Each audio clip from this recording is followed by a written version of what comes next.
tuturor și bine ați revenit pe canalul Apex Motorsport News. Eu sunt Fabian Zarvă, redactor, editor și administrator al Apex Motorsport News, iar alături de mine îi am pe Ionuț Timofte, redactor, editor și unul din fondatorii acestui proiect. Salut, Ionuț! Fabian. Și colegul nostru Lucian Boroș. Salut, Lucian! Salut Fabian, salut Ionuț! Suntem la al doilea episod al acestui podcast, eu fiind moderatorul din seara aceasta, podcast numit Poveștile Motorsportului sau mai, să zic așa, mai specific, poveștile din istoria motorsportului. Iar astăzi, mai mult spus de la Ionuț, o să începem să vorbim despre istoria lui Gilles Villeneuve în Formula 1 și în motorsport, dar mai ales urmările istoriei acestuia, adică ce au rezultat sau ce a însemnat acest lucru pentru această persoană, să spun și eu, pentru motorsportul canadian și motorsportul internațional. Dacă vrei, eu nu-ți poți să începi.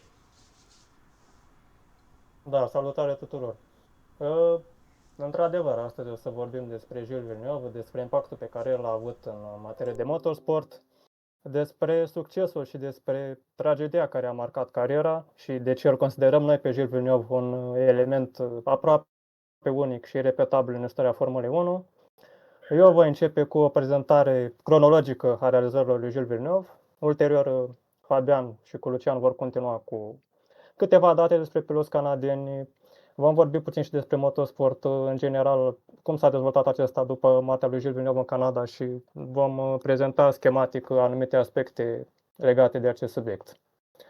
Deci, comparativ cu alte nume mari ale motorsportului, cu anumiți campioni din trecut sau cu, în general, cu legendele motorsportului, Gilles Villeneuve a avut origine destul de modestă. S-a născut pe 18 ianuarie 1950 în Canada, în Quebec.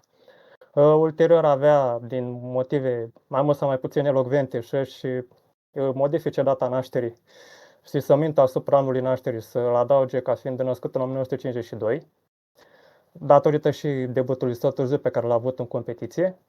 Deci, din cauza lipsei banilor, Gilles Villeneuve a putut debuta în competițiile de motorsport abia la 24 de ani. Asta după ce a avut un succes fantastic în competițiile de snowmobile, care i-au permis, acel succes permițându-i să cumpere o monopost de Formula Ford și să-și încerce mâna acolo. A fost campion mondial de snowmobile, trebuie să precizăm și acest lucru. Iar acest aspect el l-a ajutat mai târziu pe parcursul carierei sale în Formula 1, în ceea ce privește simțul asupra limitei monopostului. Debutează în Formula Ford, are succes, continuă în Formula Atlantic, iar într-o etapă de la Trois-Rivières din 1976 este remarcat de campionul mondial din Formula 1 din acel an, legendarul pentru unii James Hunt. James Hunt vorbește cu Teddy Mayer de la McLaren și astfel Gilles Villeneuve ajunge anul următor să-și facă debutul în competiția supremă a sporturilor cu motor la Silverstone, într-un monopost McLaren, al treilea monopost McLaren pe care echipa îl înscria la etapă, pentru că pe atunci, spre deosebire de zilele noastre, echipele puteau înscrie mai multe monoposturi pe grila de start. Gilles Villeneuve are un debut fantastic. Îl învinge în calificări pe unul dintre piloții echipei, pe germanul Jochen Mass. Jochen Mass, care din păcate avea să aibă un impact dramatic sau covârșitor asupra carierei ulterioare lui Gilles Villeneuve și asupra vieții totodată, dacă este să amintim de accidentul fatal suferit de canadianul Zolder, însă mai este până acolo, trebuie să o luăm cronologic. Un amănunt demn de menționat, care arată de altfel și faptul că Gilles Villeneuve întotdeauna a mers peste limite și nu s-a mulțumit niciodată fără a-și atinge potențialul maxim și fără a atinge potențialul maxim al mașinii. În timpul antrenamentelor libere din Marea Britanie, Gilles Villeneuve a avut câte un accident sau câte o răsucire în fiecare viraj, conform legendei. Ok, circuitul de la Silverstone era mai scurt pe atunci, era încă în configurația originală de 11 viraje, configurație care avea să fie modificată în 1991, iar după modificările din 1991 aveau să mai fie alte modificări pe parcurs în 94 și în 2010, varianta din 2010 fiind utilizată și în ziua de astăzi. Gilles Villeneuve, așa cum a spus, să-l învinge pe Jochen Mass în calificări. Din păcate, din cauza unei probleme tehnice, ratează o clasare în puncte în cursă, însă evoluția sa a atras atenția altor echipe de Formula 1, Din păcate, nu și celor de la McLaren, care au ales să nu-l păstreze pentru restul sezonului. Însă, odată cu părăsirea echipei Ferrari de către campionul mondial al acelui sezon, Niki Lauda, în Canada, Gilles Villeneuve a fost selectat de Enzo Ferrari pentru a concura pentru căluțul cabrat în ultimele două etape ale acelui sezon. Și un alt amănunt statistic interesant legat de acest lucru, Gilles Villeneuve alături de GKX este unul dintre cei doi piloți care a concurat pentru Ferrari și pentru McLaren în același sezon. GKX a concurat în 1973 pentru Ferrari și McLaren. În 1973 a fost împrumutat de către Ferrari celor de la McLaren în etapa de la Nürburgring, din cauza faptului că Ferrari nu a concurat acolo din motive legate de performanță, iar GKX avea să obțină și un podium în ceea ce avea să reprezinte o dublă Tyrrell, Jackie Stewart și François Sever, și totodată și ultima victorie din cariera lui Jackie Stewart în Formula 1 din cele 27, iar recordul avea să țină vreme de 14 ani, până când avea să-l dobare Prost în 1987. Deci, Gilles Villeneuve concurează în ultimele două etape din acel an, are un accident spectaculos cu Ronnie Peterson în Canada, accident care avea să curme viața a două persoane, un fotograf și un comisar de traseu. În sezonul 1978, Gilles Villeneuve are un parcurs, sau mai bine zis, o curbă de învățare, pentru că în acel sezon învață cum să gestioneze pneurile, învață să-și gestioneze ritmul de cursă. Este subclasat clar de Carlos Reutemann, mult mai experimentatul și mult mai rutinatul său coechipier din acel an. Însă Gilles Villeneuve are evoluții sclipitoare, chiar dacă încă se află în perioada aia de învățare, așa cum spuneam mai devreme. Are o evoluție senzațională la Long Beach, până în momentul în care, dintr-o greșeală inerentă, face sal incipient de Formula 1, se acrușează cu Claire Regazzoni, în momentul în care îi dădea un tur. Apoi obține victoria din Canada, obține un loc 2 la Monza, în cursa care avea să îi curme viața lui Ronnie Peterson. Însă acel loc 2 a fost cumva interzis din cauza faptului că a furat startul și el și cu Mario Andretti au primit câte un minut penalizare, victoria revenind lui Niki Lauda. Însă victoria obținută în 78 în Canada, în chiar prima cursă desfășurată la Montreal și cea mai friguroasă cursă din istorie, pentru că temperatura la nivelul aerului a fost de 5 grade Celsius, i-a deschis calea către încă un sezon al Tour de Ferrari și a cimentat statutul de legendă pe care avea să-l obțină mai târziu. În 79, Gilles Villeneuve obține niște performanțe din nou antologice, însă de data aceasta având o postura de coechipier. Voia ta, te întrerup. Da, te întrerup un pic pentru că e foarte frumos cum ai prezentat, dar cred că e important să facem o mică paranteză pentru această primă perioadă, cum s-ar spune, perioada de învățare a lui Gilles Villeneuve la Ferrari, ca să punctăm că, pe de o parte, un talent foarte mare și, indirect, a avut și un efect de domino pe piața piloților. Pentru că, chit că McLaren nu l-a păstrat, faptul că l-a bătut pe Johan Mas cu un monopost mai vechi decât cel pe care îl aveau el și cu James Hunt în 1977, asta i-a semnat sentința lui Mas și la sfârșitul sezonului McLaren a renunțat la el. Doar că Teddy Mayer a considerat că Gilles Villeneuve ar fi poate prea scump, a avut el ceva dubii, habar n-am ce a fost în mintea lui, fiind american probabil o fi cerut niște informații. Ideea este că în locul lui, pentru 1978, l-a preferat pe Patrick Tambay. Și Patrick Tambay a spus într-un podcast, când încă săracul a murit acum câțiva ani, dar a spus într-un podcast pe finalul vieții că oricum el și Gilles au devenit apropiați și a spus cumva că indirect i-a cam mulțumit așa lui Gilles, cumva că i-a lăsat lui locul. Gilles a fost remarcat de Enzo Ferrari și asta l-a făcut pe Enzo să se despartă fără mari regrete de Niki Lauda, deși la vremea respectivă nu doar că era dublu campion Ferrari, dar devenise și pilotul Ferrari cu cele mai multe victorii, cu 15 la număr, depășind recordul lui Ascari de 13. Și Enzo Ferrari a văzut un talent în acel mic canadian, piccolo canadeze, cum spunea, un talent aproape diavolesc, ca să spun așa, cu niște sclipiri ieșite din sfera a ceea ce poate să facă un pilot normal, asemănându-l cu legenda motorsportului interbelic Tazio Nuvolari.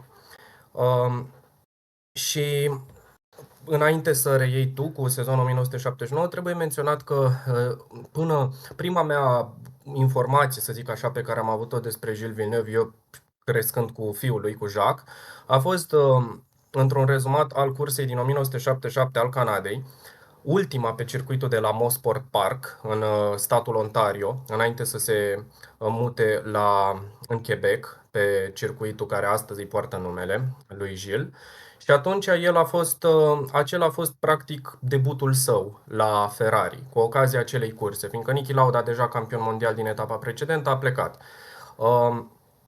Și Gilles Villeneuve și declarase că avea 3 vise: să devină pilot de curse, să ajungă în Formula 1 și să concureze pentru Ferrari. Deci putem spune, ce poate fi mai frumos pentru un pilot decât să debuteze la cea mai titrată echipă și cumva cea mai mare, putem spune, deși fiecare cu preferințele sale, cea mai longevivă cu siguranță, și să debutezi în țara ta. Deci putem vedea că mari campioni, bine, nu a reușit să fie campion în Formula 1, asta știe toată lumea, dar mari piloți au și niște stele cumva deasupra capului, niște lucruri care se așează pentru ei în momentul oportun.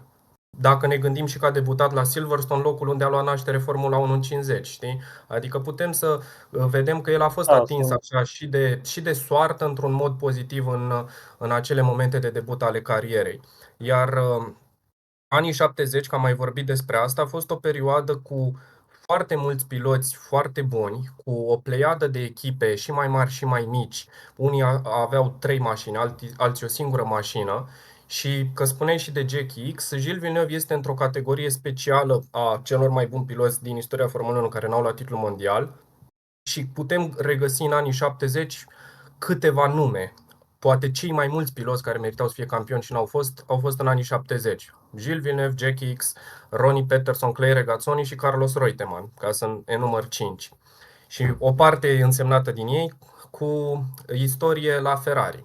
Deci, da, chestia este pentru el în 1978 că era boboc cumva în echipă, primul său sezon complet, și Carlos Reutemann era un pilot experimentat, dar foarte cumva opusul lui Gilles, un pilot introvertit, un pilot emotiv, foarte talentat, foarte finuț așa la volan, în timp ce Gilles avea un stil mai spectaculos, dar și cu probleme de încredere interioară. Enzo Ferrari a și declarat că nu am cum să câștig titlul mondial cu un astfel de pilot, precum Carlos Reutemann, și de aceea pentru 1979 l-a luat pe Jody Scheckter, un alt pilot foarte bun din acea perioadă, experimentat, cu victorii la activ.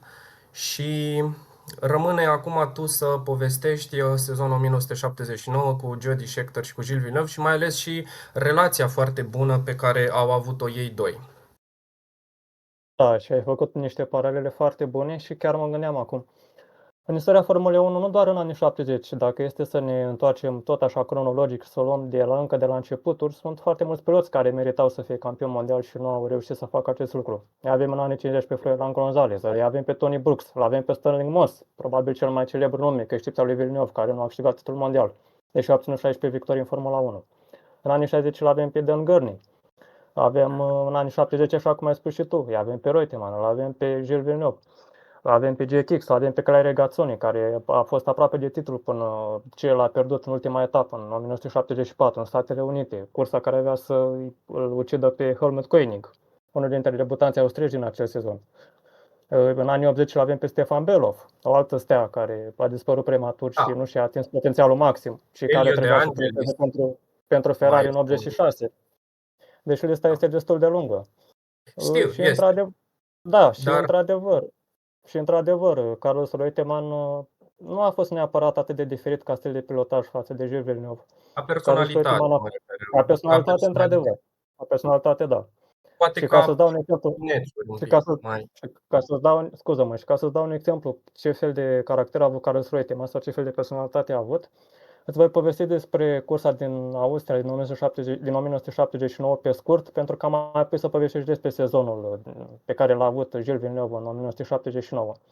Deci, la etapa din Austria din 79, conform zvonurilor unui jurnalist elvețian propagate la fața locului, Carlos Reutemann ar fi fost indicat de către Mario Andretti drept țap ispășitor pentru insuccesul Lotus din acel an, pentru că cu un an înainte Lotus luase titlul atât la pilot cât și la constructori, cu acel model revoluționar Lotus 79, deși în anumite etape l-au utilizat și pe revoluționarul, de fapt mai revoluționarul Lotus 78, primul monopost efect de sol din istoria Formulei 1.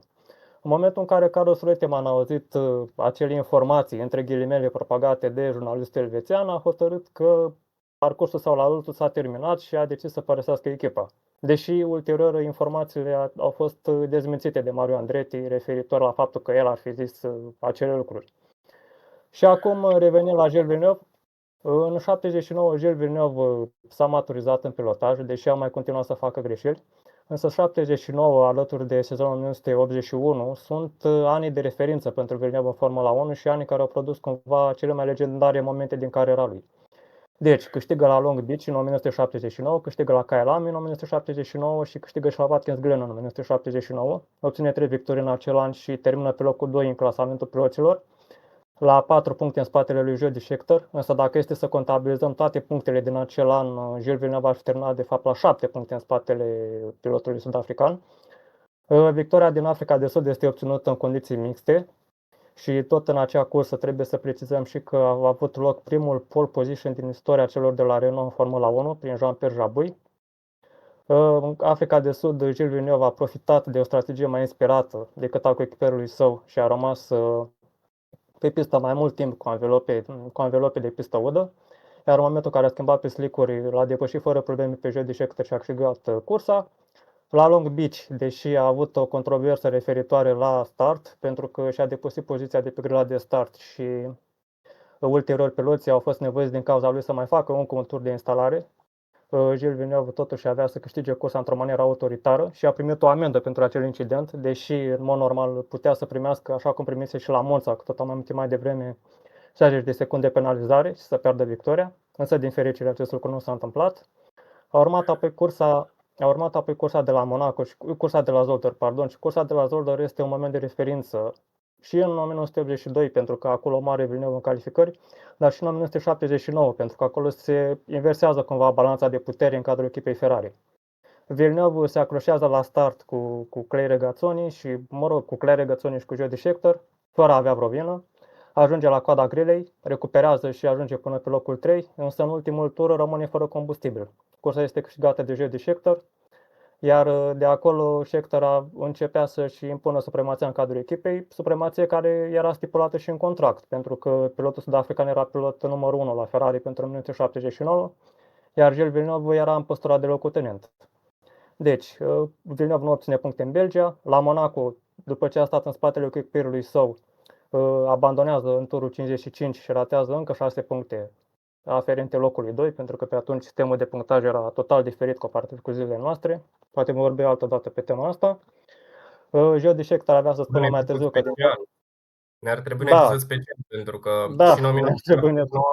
și în 1979 a fost un sistem diferit față de anul de dinainte și anul de după. Se contabilizau cele mai bune 4 rezultate din fiecare jumătate a calendarului cu 15 etape, dar împărțeala era inegală, adică 7 cu 8 sau 8 cu 7 și da, se știi de ce era inegală? Știi de ce era inegală? Dacă nu știți, explic eu. Uite, acum nu știu, te ascult. Din cauza faptului că Suedia și-a retras etapa din Formula 1 datorită morții lui Ronnie Peterson și Gunnar Nilsson, care a murit bolnav de cancer, din păcate. Și Suedia și-a retras etapa din acel an din Formula 1. Da, Gunnar Nilsson sărac oricum era pe moarte, doar că după ce a murit Ronnie Peterson, a căzut și într-o depresie, lupta deja cu cancerul de testicule și făcea chimioterapie. Exact. Dar, apropo de Monza 1978, a povestit Mario Andretti și de acel moment. A fost oricum o foarte mare greșeală cum s-a dat startul în acea cursă. Și atât el cât și Gilles Villeneuve cumva au sărit startul, deși Andretti a spus că el nu a sărit la fel de mult sau că cumva Gilles i-a luat fața și el s-a luat după el și că în mod normal n-ar fi trebuit să primească penalizare, dar a spus-o foarte, foarte poetic că nu putea doar un pilot Ferrari să fie penalizat la Monza, trebuia să mai fiu și eu. Oricum, Niki Lauda, care a moștenit acea victorie cu Brabham Alfa Romeo, i-a decernat trofeul de învingător al cursei într-un gest de mare fair play lui Mario Andretti, care câștigase cu un avans cumva consistent, dar pe atunci penalizarea era de 1 minut pentru start furat și a ținut asta până la începutul anilor 90, când s-a trecut la stop and go și 10 secunde. Da, exact. Deci, Și că tot da, spuneai, sunt foarte multe. Atunci când vorbim de istoria Formulei 1, judecăm așa cumva cu unități de măsură diferite raportate la regulamentul din acei ani, pentru a înțelege. De asemenea, echipele erau foarte mici și mașinile erau făcute după posibilități mult mai mici, mult mai reduse decât ceea ce știm noi astăzi. De cele mai multe ori se încropeau în caz de stricăciuni, reparații de ultim moment, sau se foloseau mașini din anii anteriori, ceea ce pe atunci era permis. cum s-a folosit la Monza, Lotusul 77, Lotusul 78 pe care Peterson l-a utilizat pentru simplu fapt că și-a variat Lotusul 79 în sesiunea de urmat. Am dat un exemplu random. Da, și tot spuneai de favoritisme, să amintim și faptul că în 79 la Monza, Elio De Angelis a fost autorizat să ia startul, deși pe hârtie acest lucru nu ar fi trebuit să aibă loc. Însă Jan Lammers a fost penalizat pe nedrept, iar italianul a primit un loc pe gril de start pentru cursa de casă. Revenind la Villeneuve, câștigă 3 curse în acel an. Așa cum spuneam, la Monaco abandonează, deși cumva Gilles de Scheckter a susținut că acel abandon s-a datorat unei erori a canadianului, care a pilotat prea agresiv peste denivelările de la Monaco și acest lucru a fi dus cumva la ruperea arberului cotit și implicit la abandon. Ulterior, Villeneuve stă cu minte în spatele coechiperului și la Silverstone, unde, din nou, la fel ca în 77, cursa este distrusă de un pit stop și de o problemă cu tehnică. La fel, Villeneuve stă în spatele lui Scheckter și la Monza, ultima lui șansă de a câștiga titlul mondial în acel an. Și deși avea să spună mai târziu că s-a rugat, între ghilimele, ca pilotul sud-african să aibă o problemă tehnică, totuși Villeneuve nu a încălcat consensul pe care l-a avut cu echipa, iar Gilles de Scheckter a câștigat titlul mondial și în acel sezon și avea să aducă ultimul titlu celor de la Ferrari la piloți pentru o pauză de 21 de ani. Villeneuve, așa cum a zis, recuperează pe finalul sezonului. Are o cursă senzațională în Canada, unde, deși nu câștigă cursa, termină acel Grand Prix pe poziția a doua, după un duel pe care l-a purtat toată cursa cu Alan Jones. Jones l-a depășit în jurul turului 50, iar James Hunt avea să susțină că rezistența pe care Villeneuve a depus-o în duelul cu Alan Jones a fost una inutilă, pentru că oricum Jones avea monopostul mai rapid și trebuia să câștige cursa. Și dacă tot vorbim de dueluri, să amintim în acel an și capodopera lui Gilles Villeneuve și probabil capodopera în ceea ce privește istoria motosportului, probabil cel mai tare duel din istoria motosportului, dintre el și René Arnoux de la Dijon, duel petrecut în ultimele 3 tururi ale cursei. Etapa respectivă, pe lângă duelul dintre Villeneuve și Arnoux, este renumită și pentru victoria lui Jean-Pierre Jabouille, prima victorie a unui monopost Renault în Formula 1, prima victorie a unui motor turbo în Formula 1 și, desigur, acest duel care a încântat fanii în ultimele 3 tururi. Trebuie să amintim că René Arnoux avea probleme cu cutia de viteze și avea dificultăți în a selecta viteza a treia. Din acest lucru având loc și acest duel, pentru că în condiții normale Arnoux ar fi trecut fără probleme de Gilles Villeneuve și ar fi adjudecat poziția a doua și ar fi adus să duble celor de la Renault. Mai trebuie precizat și că acest duel senzațional dintre Villeneuve și Arnoux a produs cumva o ruptură în rândul piloților, Niki Lauda declarându-se dezamăgit de modul în care Villeneuve a pilotat în Franța și susținând că cu asemenea pilotaj poți pune în pericol viața unui pilot. Lauda avea să o plătească cumva în etapa de la Imola, o etapă care nu avea să facă parte în acel an din calendarul Formulei 1, fiind mai mult o cursă test, pentru simplu fapt că Monza urma să fie scoasă în sezonul 1980 din calendar, avea să fie renovată datorită accidentului fatal al lui Ronnie Peterson. Și la Imola, Niki Lauda i-a închis ușa lui Gilles Villeneuve și cei doi s-au croșat, iar Villeneuve a rămas fără pe față și a condus în tur până la standuri cu monopostul avariat. Tot cu monopostul avariat avea să încă și la Zandvoort în 1979, pe 3 roți, după ce, din nou, la fel ca în Canada, a depus cumva o rezistență eroică în fața lui Alan Jones, însă pana aferentă acelei răsuciri l-a făcut să se ducă la boxe pe 3 pneuri, pe 3 roți, într-un moment de pilotaj senzațional pe care canadiarul l-a avut și care a intrat în folclorul Formulei 1. Și desigur, poate în materie de pilotaj în 1979, cel mai celebru moment este cel de la Watkins Glen din antrenamente, când pe pistă udă Gilles Villeneuve a fost mai rapid cu 10 secunde decât concurența, și aici mă refer și la coechiperul său, proaspătul campion mondial Jody Scheckter, într-o demonstrație de pilotaj care a uimit efectiv pe toată lumea, inclusiv pe jurnaliștii rutinați, așa cum ar fi Dennis Jackinson sau Nigel Robec, care erau prezenți la fața locului.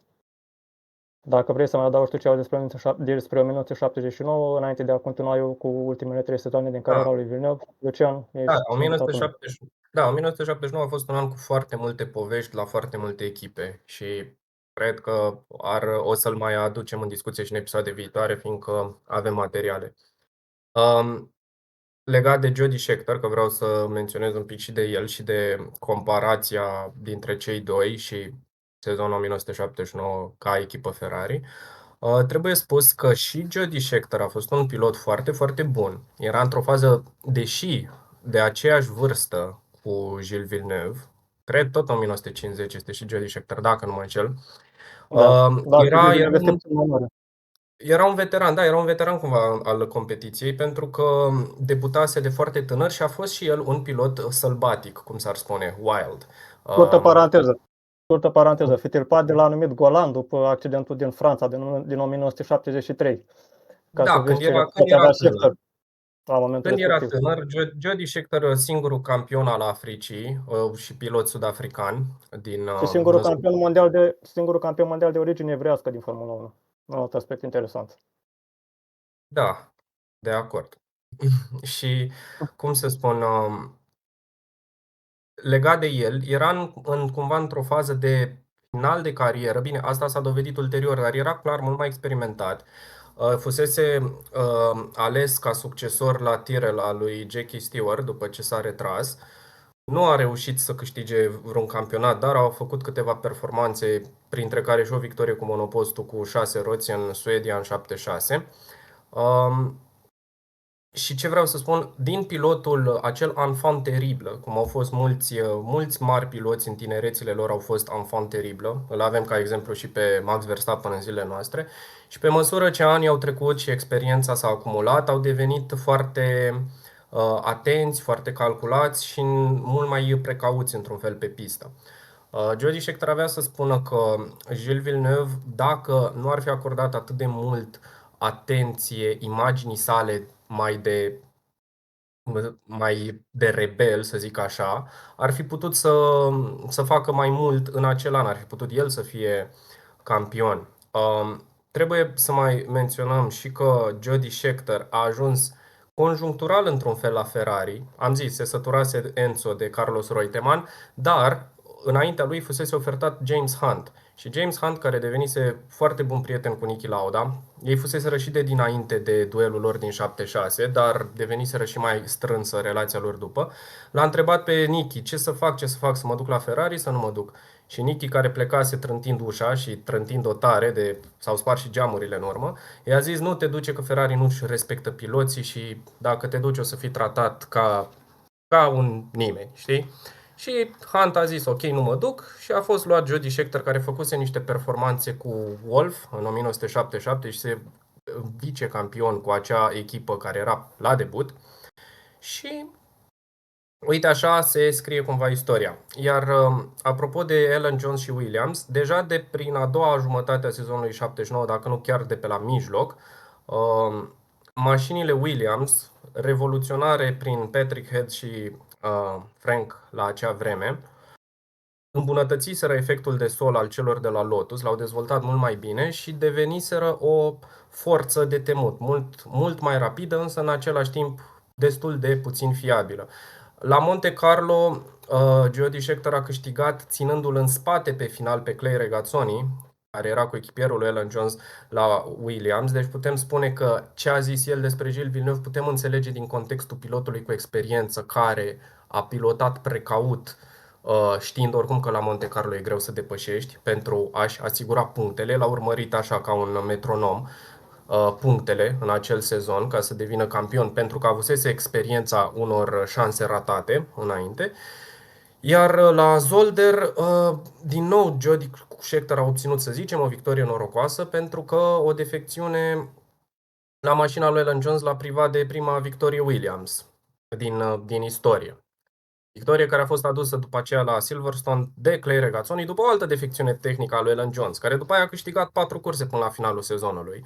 La Hockenheim, la Österreichring, care e vechiul circuit Red Bull Ring de azi, care era mult mai detaliat și mult mai lung atunci, la Zandvoort, și unde ai menționat tu că a fost duelul epic cu Gilles Villeneuve, și la Montreal pe tărâmul natal. Doar că punctele pierdute nu au mai putut fi recuperate și piloții Ferrari au terminat pe 1 și pe 2 la sfârșit la piloți. În clasamentul general, ca să nu mă repet. Da, și că tot spunea de Zolder, Alan Jones a avut probleme și în antrenamentele libere, cu monopostul fiind nevoit cumva să utilizeze monopostul de rezervă, iar acest lucru i-a afectat, i-a compromis etapul pentru ziua de duminică și implicit probleme tehnice inerente au dus la abandon. Alan Jones a pierdut o victorie Era o sigură. loterie.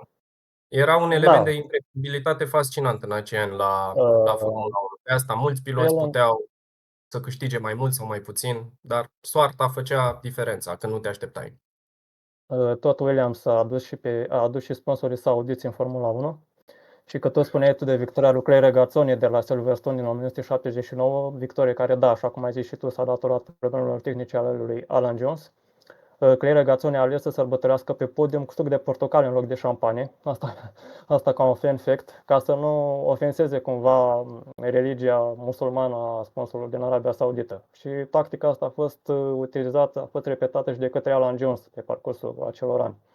Și de asemenea, că tu spuneai de probleme tehnice, Alan Jones a pierdut victoria și de la Watkins Glen din 79 în spatele lui Gilles Villeneuve, pentru că la momentul abandonului, Alan Jones se apropia la o rată destul de mare de pilotul canadian, cei doi le-au dat câte un tur la ceilalți piloți de pe grilă până la poziția a treia, deci doar ei doi mai erau în același tur. O situație similară, dacă vrei, s-a întâmplat și la Interlagos în 94 între Schumacher și Senna. Însă, din cauza unui pit stop eronat, chiar și 99, dacă 99 la Interlagos, Hakkinen cu Schumacher, ca să venim un pic și mai. Da, mai aproape de zilele noastre. Și din cauza unui pit stop făcut greșit, monopostul lui Alan Jones a rămas în 3 roți, între ghilimele, și acest lucru a dus la abandon și Villeneuve a câștigat acea cursă pe care cumva a dominat-o încă din antrenamente, într-o manieră atât de autoritară. Trece la 1980, în ceea ce privește probabil, sau mai bine zis, sigur, cel mai rău an din istoria celor de la Ferrari, pentru că era un final de eră. Era începutul epocii de sol, Ferrari trăgea de un concept vechi de 5 ani vechime, dezvoltat de Mauro Forghieri, concept care le-a adus totuși, să nu uităm, le-a adus 4 titluri mondiale la piloți și 3 titluri la constructori. Însă acel concept brevetat de Mauro Forghieri era prea învechit pentru 1980 și cumva acel an a fost nu cântecul de leabăd al celor monoposturi Ferrari T1, T2, T3, T4 și T5. Monopostul a fost unul îngrozitor. Nici Villeneuve și nici Scheckter nu au reușit vreo clasare pe podium. Villeneuve l-a eclipsat total pe sud-african, atât în calificări cât și în cursă.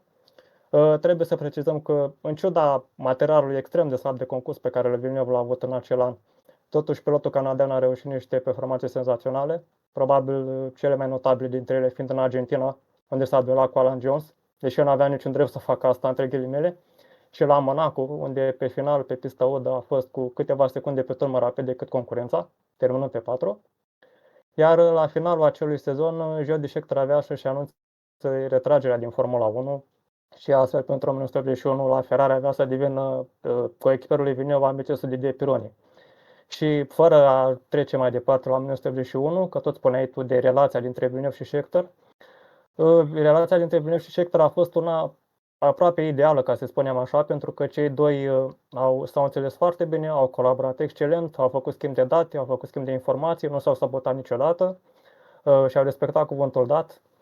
De asemenea, Scheckter a ajuns să-l cunoască foarte bine pe Villeneuve și, așa cum spuneai și tu, a înțeles cumva adevăratul om care se ascundea în spatele acelui pilot care forța la limită și care mereu încerca să fie mai flamboiant decât era cazul, și aici mă refer la Gilles Villeneuve, și ca o povestioară referitor la cum era Gilles Villeneuve cu adevărat, referitor la caracterul și la personalitatea lui.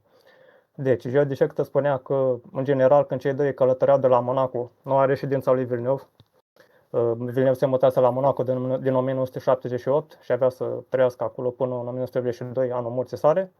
Deci când călătorea de la Monaco se ducea la Modena sau se ducea în altă parte, nu contează neapărat locația, Villeneuve era extrem de calculat și extrem de precis în ceea ce privește conducerea mașinii. Nu forța limitele, nu pilota agresiv, nu încerca nicio manevră nebunească de niciun fel.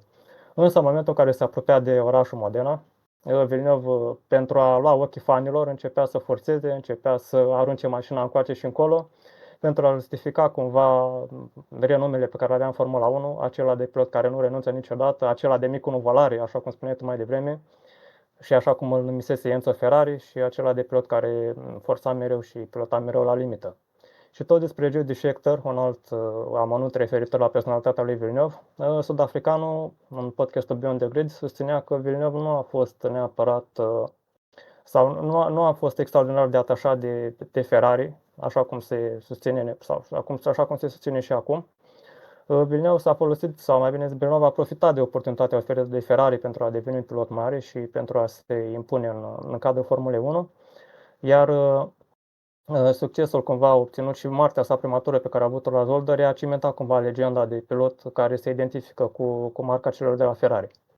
Și tot Scheckter avea să amintească că cei doi totuși au avut o perioadă de hiatus, au avut o perioadă de un an în care s-au certat și aveau totuși rea legăturile în 1982 odată cu celebra cursă de la Imola, despre care vom povesti puțin mai târziu, și scandalul ordinilor de echipă dintre Villeneuve și Pironi. Însă acolo povestea este două lucruri, două completări. O să fiu scurt pentru sezonul 1980.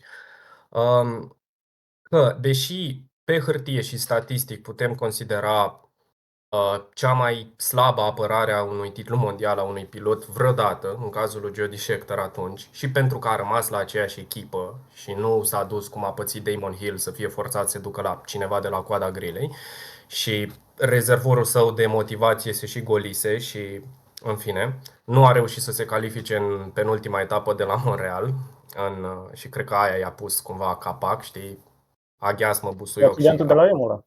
Și accidentul de la Imola din antrenamente.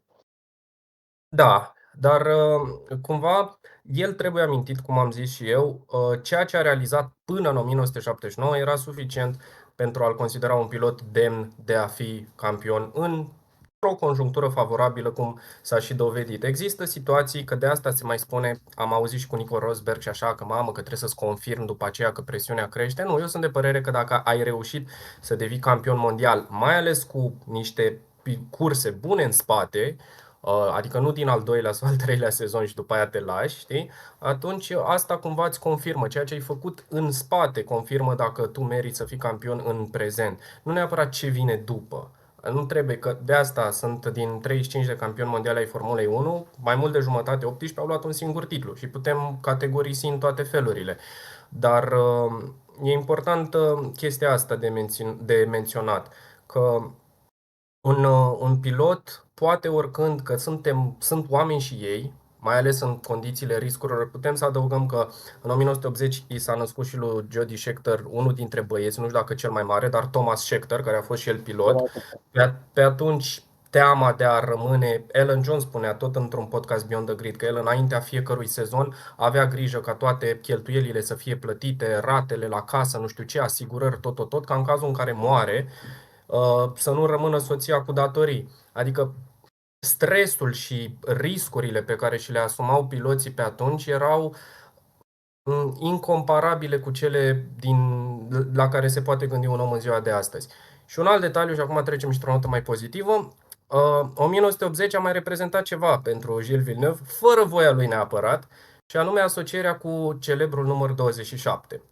De ce? Pentru că din 1974, de când se alocau numerele în Formula 1, au început să se aloce, se alocau 2 numere pe echipă și plus a 3-a mașină când mai era, negociau ei altfel, și întotdeauna se schimbau doar în cazul în care cineva lua titlul și mereu cumva se pasau de la unii la alții.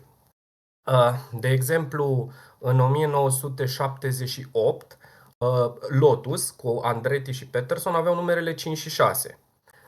Andretti a luat 1, în 1979, numerele 5 și 6 s-au dus la Niki Lauda, pentru că Niki Lauda, adică la echipa Brabham, pentru că Niki Lauda, campion cu Ferrari în 78, s-a dus la Brabham și luase numărul 1, iar John Watson era numărul 2. Și A luat după aceea, numărul, scuză-mă, a luat numărul 9 în 79 pentru că terminase pe locul 3 în luase locul 5 în 79 pentru că terminase pe locul 3 în clasamentul general al piloților și de aici alocarea. Da, alocarea era cumva făcută în funcție de... Ăsta e cel mai interesant detaliu, că era făcută...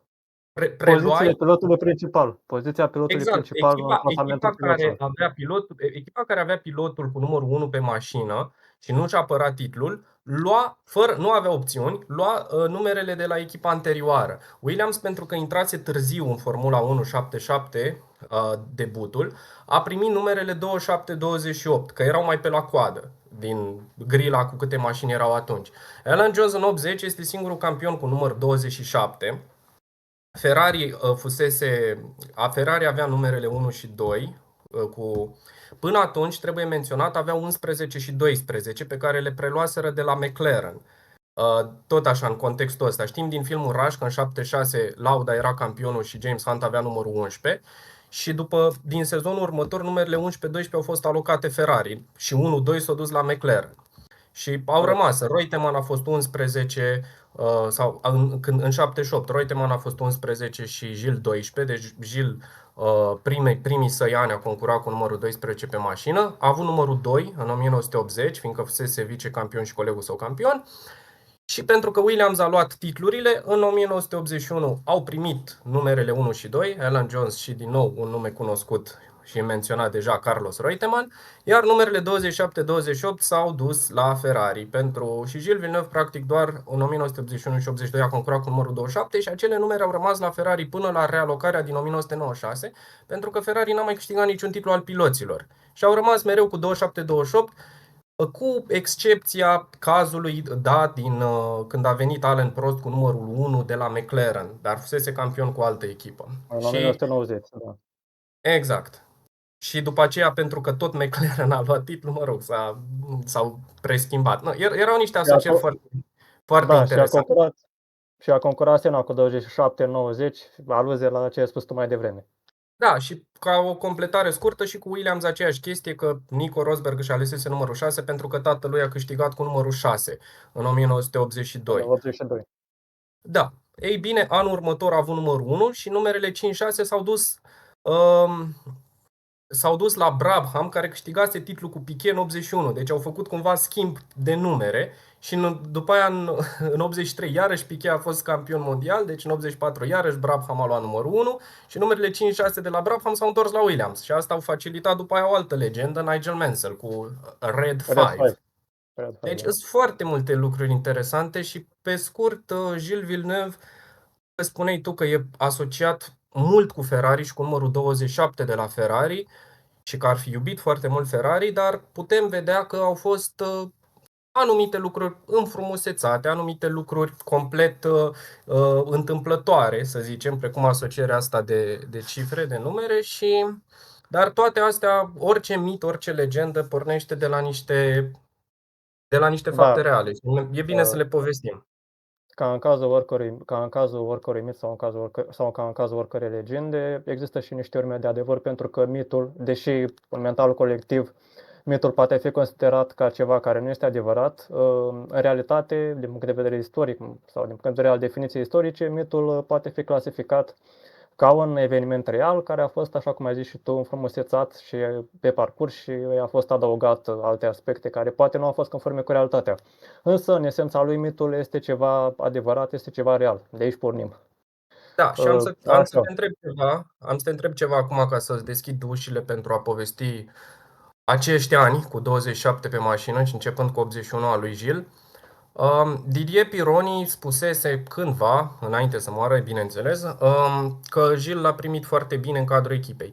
Crezi că Gilles Villeneuve, având în vedere că știm povestea, o să o discutăm pe scurt despre Zolder și Imola 82, crezi că Gilles Villeneuve a subestimat și retenia și abilitatea asta a lui Didier Pironi de a trage cu dinții și de a călca pe cadavre efectiv pentru a-și atinge scopul și acela era de a fi primul campion mondial francez. Didier Pironi era obsedat să fie primul francez care aduce glorie țării sale, mai ales că grila era plină de multe talente, precum Jacques Lafitte, René Arnoux, Patrick Tambay și un tânăr debutant care avea să scrie istorie și anume Alain Prost. Alain Prost.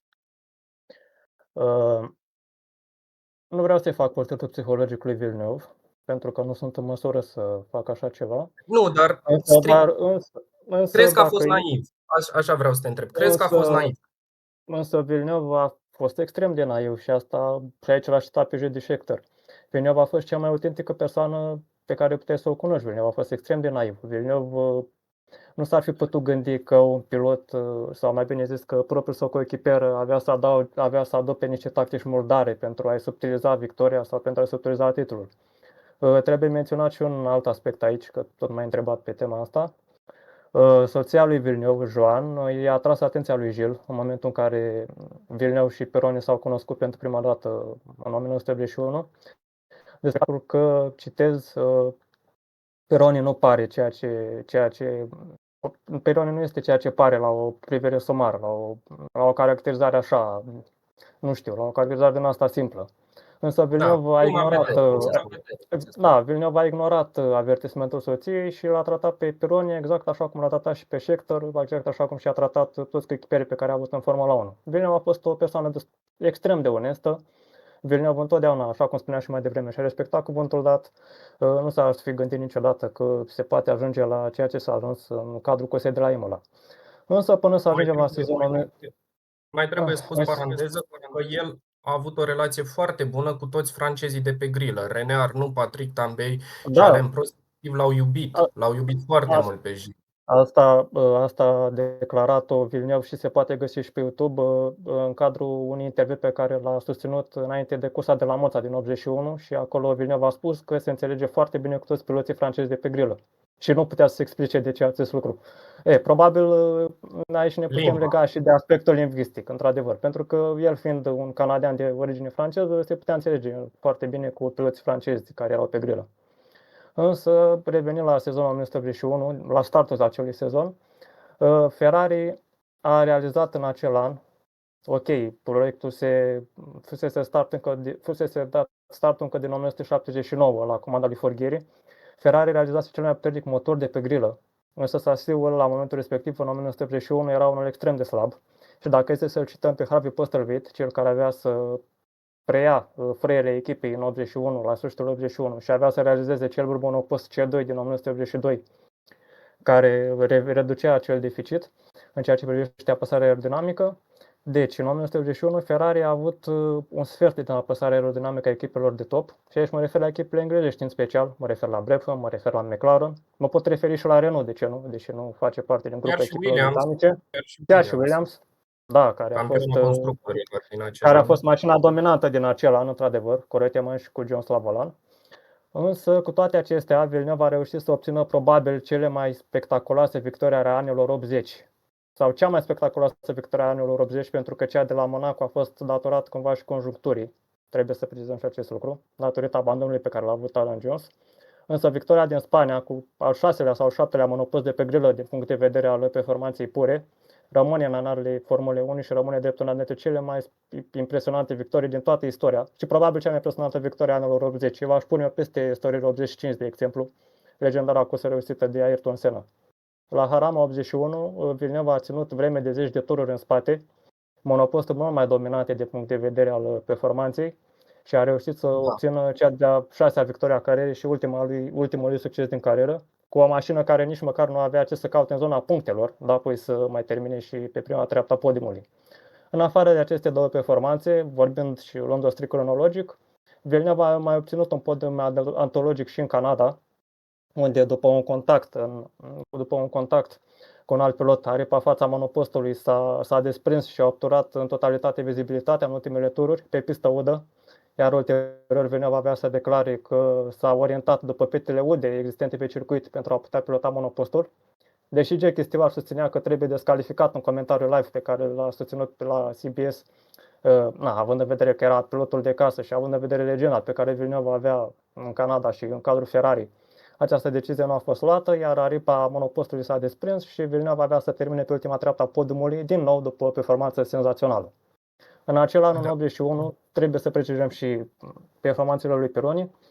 În acel an, Pironi, care a fost selectat personal de către Enzo Ferrari, după performanța pe care a reușit-o în Brazilia în 1980 și după victoria pe care a obținut-o la Zolder în același an, ca drept înlocuitor pentru Jody Scheckter, Pironi nu s-a putut apropia aproape nicio etapă de nivelul lui Gilles Villeneuve, însă la acel moment, și trebuie să spunem acest lucru, Pironi era unul dintre cei mai buni piloți de pe grilă, chiar dacă nu se putea compara cu Villeneuve, care la acel moment era cel mai rapid și cel mai bun pilot existent. Și nu o susțin doar eu, această teorie o susținea și Jacques Lafitte, o susținea și Alain Prost, o susțineau foarte mulți piloți din perioada respectivă. Eu am dat doar 2 exemple. Deci după un 1981 problematic, cu un șasiu care nu se putea ridica la nivelul motorului, acel șasiu era denumit de fapt de Alan Jones și o șicană ambulantă. Acel monopost Ferrari era denumit de către Alan Jones o șicană ambulantă pentru că în viraje era extrem de lent și nu se putea compara cu monoposturile de top. Și ca să-ți dau un exemplu, la Harama, cursa câștigată de Villeneuve, Dennis Jackinson, jurnalistul celor de la Motorsport Magazine, se arăta șocat de modul în care Ferrari intra în viraje și ieșea din viraje, mai ales în virajele de viteză medie, cele care se abordau în treapta a patra pe atunci, pe circuitul spaniol. Deci după un sezon în 81...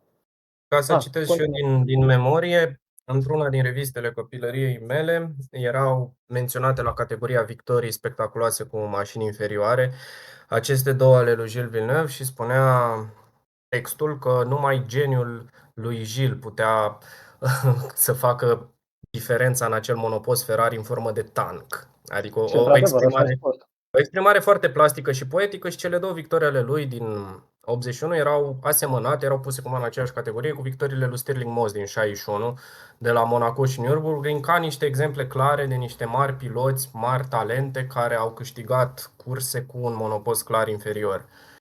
Coincidență sau nu, nu au reușit niciunul să devină campion mondial. Iar în cazul lui Gilles putem să spunem, să trecem la sezonul 1982 și intrigile care se porniseră cu Didier Pironi, care se căsătorise și l-avusese naș de cununie pe un personaj important din cadrul Ferrari. Ai legătura. Marco Peccinini, da. Exact. Deci, sezonul 1982 pornește cu auspicii bune pentru Ferrari, cel puțin de punct de vedere al monopostului, pentru că Enzo Ferrari renunță la tradiția sa de a folosi designeri italieni sau proiectanți italieni și îl angajează pe Harvey Postlethwaite, omul care a stat în spatele succesului celor de la Hesketh în 1975 și cel care a adus prima victorie din carieră lui James Hunt în Olanda, celebra cursă de la Zandvoort. A fost Harvey în 77. Da. Deci... Da, nu, dar vorbeam de 75. Da, știu. Adică vreau să zic, era cumva un inginer care reușise să facă cu niște mașini debutante, să le facă să câștige curse. Adică avea o cotă destul de bună la acea vreme. Într-adevăr. Și un amănunt interesant, că tot spuneai tu de asta, James Hunt nu l-a considerat niciodată un inginer mare pe Harvey Postlethwaite, în ciuda relației bune pe care cei doi au avut-o la echipa Hesketh, sau mai bine zis, în ciuda relației de colaborare pe care cei doi au avut-o. Deci, Harvey Postlethwaite a lucrat la Hesketh, a lucrat la Wolf, a lucrat la Copper Car și la echipa lui Emerson Fittipaldi și ajunge la Ferrari la finalul 81 și în 82 își scoate la iveală capodopera, între ghilimele, celebrul Ferrari C2, care reușit să se rezolve problemele predecesorilor săi în materie de apăsare aerodinamică. Startul de sezon a fost cumva dificil pentru ambii piloți Ferrari. Villeneuve abandonează în Brazilia după un duel spectaculos pentru primele poziții. De asemenea, are o problemă în Africa de Sud în prima cursă anului și o problemă tehnică la Long Beach în etapa a treia sezonului după un duel spectaculos cu Keke Rosberg și după ce inițial a terminat cursa pe podium, este descalificat din cauza irregularităților prezente la aripa spate și ajungem la etapa a patra anului și de aici lucrurile încep să iau o turnură dramatică, celebra cursă de la Imola, desfășurată sub contextul... Era apogeul războiului între FISA și FOCA. FOCA fiind Asociația Constructorilor. A început din Africa de Sud, când au inițiat piloții o grevă și aia, una din poveștile frumoase. Apropo, Gilles Villeneuve, alături de Elio De Angelis, le-a cântat la pian celorlalți piloți. Și era minunat așa. Sunt poze, e minunat să-i vezi acolo unul lângă altul, pe lauda, pe Piquet, pe Prost, pe toți piloții din anul acela. Și Însă Elio De Angelis era pianistul mai bun de cei doi. da, Elio De Angelis venea și dintr-o familie bogată din Roma și el, un pilot extrem de talentat, care a trebuit să lupte în prima parte a carierei să șteargă imaginea aia de copil de bani gata și să demonstreze în timp că este un talent. Elio De Angelis, care a fost foarte bun prieten cu Keke Rosberg, printre alții. Dar Da. practic 82 Imola, ca să vezi, știi cum se așează toate lucrurile într-un mod nefast. Adică dacă e să se ducă cumva spre tragedie, ceva se duce. În 82 la Imola nu au participat constructorii britanici, au fost câțiva micuți care au intrat ca să ia și ei puncte. Grila cred că a fost doar de vreo 16 echipe sau 14 echipe, oricum foarte 14, puțin. 14. Erau echipe mărunte care au mai 14. punctat pe acolo. Singurul constructor, Osela și nu, alții, Ram, parcă. Ideea e că doar Ferrari și Renault. Practic a fost la o scară mai mare, a fost un soi de Indianapolis 2005. singura echipă britanică care a participat a fost Tyrrell. Deci am avut un Da, reprezentant. Tyrrell, Dar oricum, Ken Tyrrell întotdeauna mereu s-a pus, a făcut mereu a notă făcut de capul discordantă. lui. Da, și practic doar Ferrari și Renault se băteau. Renault cu doi piloți foarte buni, Alain Prost, încă poate necopt, dar și René Arnoux, care era un wheel-to-wheel warrior, cum a fost numit de Tom Clarkson la Beyond the Grid, adică un războinic maestru al racecraft-ului la limită, dar fair. Ambii piloți Renault au abandonat cu probleme de motor și practic cei de la Ferrari erau puși în situația unei duble ușoare, ca o plimbare prin parc. Și cum să faci singur probleme atunci când ai totul? Cumva ceva tipic istoriei Ferrari, din păcate. Cum să te legi la cap când nimic nu te doare? Cum să-ți dai singur în genunchi cu ciocanul când ești în sprint spre steagul în carouri? Povestea e mult mai complicată de atât și eu am să mă întorc puțin Eu te las tot pe din tine. punct de vedere cronologic. La Imola am avut 14 echipe, așa cum ai zis și tu. Am avut parte de conflictul dintre FISA și FOCA, conflict datorat faptului că echipele englezești nu respectau regulamentul la momentul respectiv.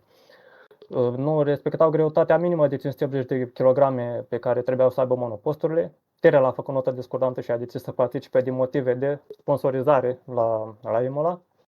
Înainte de cursă, piloții Renault, René Arnoux și Alain Prost, pe care ai menționat deja și pe care ai descris destul de bine, și piloții Ferrari, Didier Pironi și Gilles Villeneuve, s-au înțeles asupra strategiei de curse și în ce consta acea înțelegere. Pentru jumătate de cursă, deci pentru 30 de tururi, piloții Renault și piloții Ferrari trebuiau să ruleze la relanti, pentru că nu era efectiv altă echipă care să le amenințe supremația și trebuiau să ofere și un spectacol publicului, cu depășiri, cu dueluri, pentru a capta atenția fanilor privitori, celor care erau prezenți pe margine.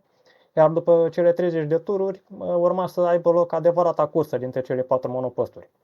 Înțelegerea a fost parafată, între ghilimele, însă, din păcate, la start, sau mai bine zis, la primele 10 tururi, de fapt în turul 6, Alain Prost a abandonat din cauza problemelor inerente ale monopostului Renault din acel an cu motorul și au mai rămas doar 3 monoposturi, Arnoux, Villeneuve și cu Pironi. Înțelegerea a fost dusă între cei 3 până în turul 30, însă Arnoux a abandonat și el în turul 44, din nou cu acea problemă clasică pe care Renault avea în acei ani. Deci mai rămâneau încă 15 tururi. Piloții Ferrari, sau cel puțin asta avea să susțină Villeneuve mai târziu, se confruntau cu consumul de combustibil mai ridicat, pentru că pista de la Imola, sau mai bine zis varianta originală a pistei de la Imola, care suferise mici modificări comparativ cu anii 60, pista de la Imola era foarte solicitantă în ceea ce constă consumul de combustibil, iar Villeneuve, pentru a nu consuma mai mult carburant decât trebuia, a început să piloteze mai încet decât cerea norma. Și apoi a apărut mesajul slow, afișat de Piccinini, care, evident, Villeneuve l-a înțeles ca pe o asumare a pozițiilor existente în cursă la acel moment. El pe primul loc și Pironi pe locul 2. Cei doi Villeneuve a început să ruleze mai încet decât era cazul, așa cum a spus, pentru a economisi carburant, însă Pironi aparent nu a respectat înțelegerea pe care o transmisese Piccinini prin acel mesaj slow și l-a depășit pe Villeneuve în câteva rânduri. Villeneuve din nou avea să declare după cursă că a crezut că Pironi face aceste lucruri pentru a ridica în picioare între ghilimele mulțimea și pentru a oferi o brumă de spectacol fanilor italeni prezenți la fața locului. Însă ce îl îngrijora pe el este că Pironi, în momentul în care îi depășea, începea să forțeze și începea să crească ritmul, iar timpul pe tur scădea cu 2 secunde comparativ cu timpii realizați de Villeneuve înainte. Deci Villeneuve realiza un 1.37, iar în momentul în care Pironi trecea în fața lui, realiza un 1.35. Totuși, Villeneuve avea să-l depășească până la urmă pe Pironi cu câteva tururi înainte de final, iar Pironi s-a conformat între ghilimele în spatele lui. Nu avea să facă același lucru însă și în ultimul tur, când la intrarea în virajul Toza, de fapt chiar în dreptul virajului Villeneuve, care poartă astăzi numele legendarului pilot canadian. Pironi l-a depășit pe Villeneuve și în ciuda eforturilor pe care Gilles le-a făcut apoi pentru a-și recâștiga prima poziție, Pironi a câștigat cursa, ceea ce avea să reprezinte a doua victorie din cariera lui. E efectiv șocat, efectiv consternat. Villeneuve a refuzat inițial să vină la festivitatea de premiere, a refuzat să participe să urce pe podium, însă până la urmă a fost convins să participe la acea ceremonie, iar imaginile existente în epocă arată dezgustul de pe fața pilotului canadian. Ulterior, deși nu putem confirma asta, Villeneuve ar fi jurat să nu mai vorbească niciodată cu Pironi. Apoi, la câteva zile, a acordat un interviu presei italiene în care a susținut că victoria a fost furată, deși, atenție, punctul de vedere a celor de la Ferrari, prin intermediul lui Piccinini, nașul lui Pironi, de care am amintit mai devreme, și directorul sportiv sau mai zis, este principul de la Ferrari, ca să folosim un termen modern din acea perioadă. I-a infirmat al acelor timpuri. I-a infirmat și o comparație cu prezentul. I-a infirmat teoria lui Villeneuve și a susținut că acel mesaj slow nu însemna neapărat menținerea pozițiilor, ci însemna doar reducerea ritmului, ceea ce, din punctul meu de vedere, mi se pare o minciună, însă nu contează ceea ce cred eu. Iar Villeneuve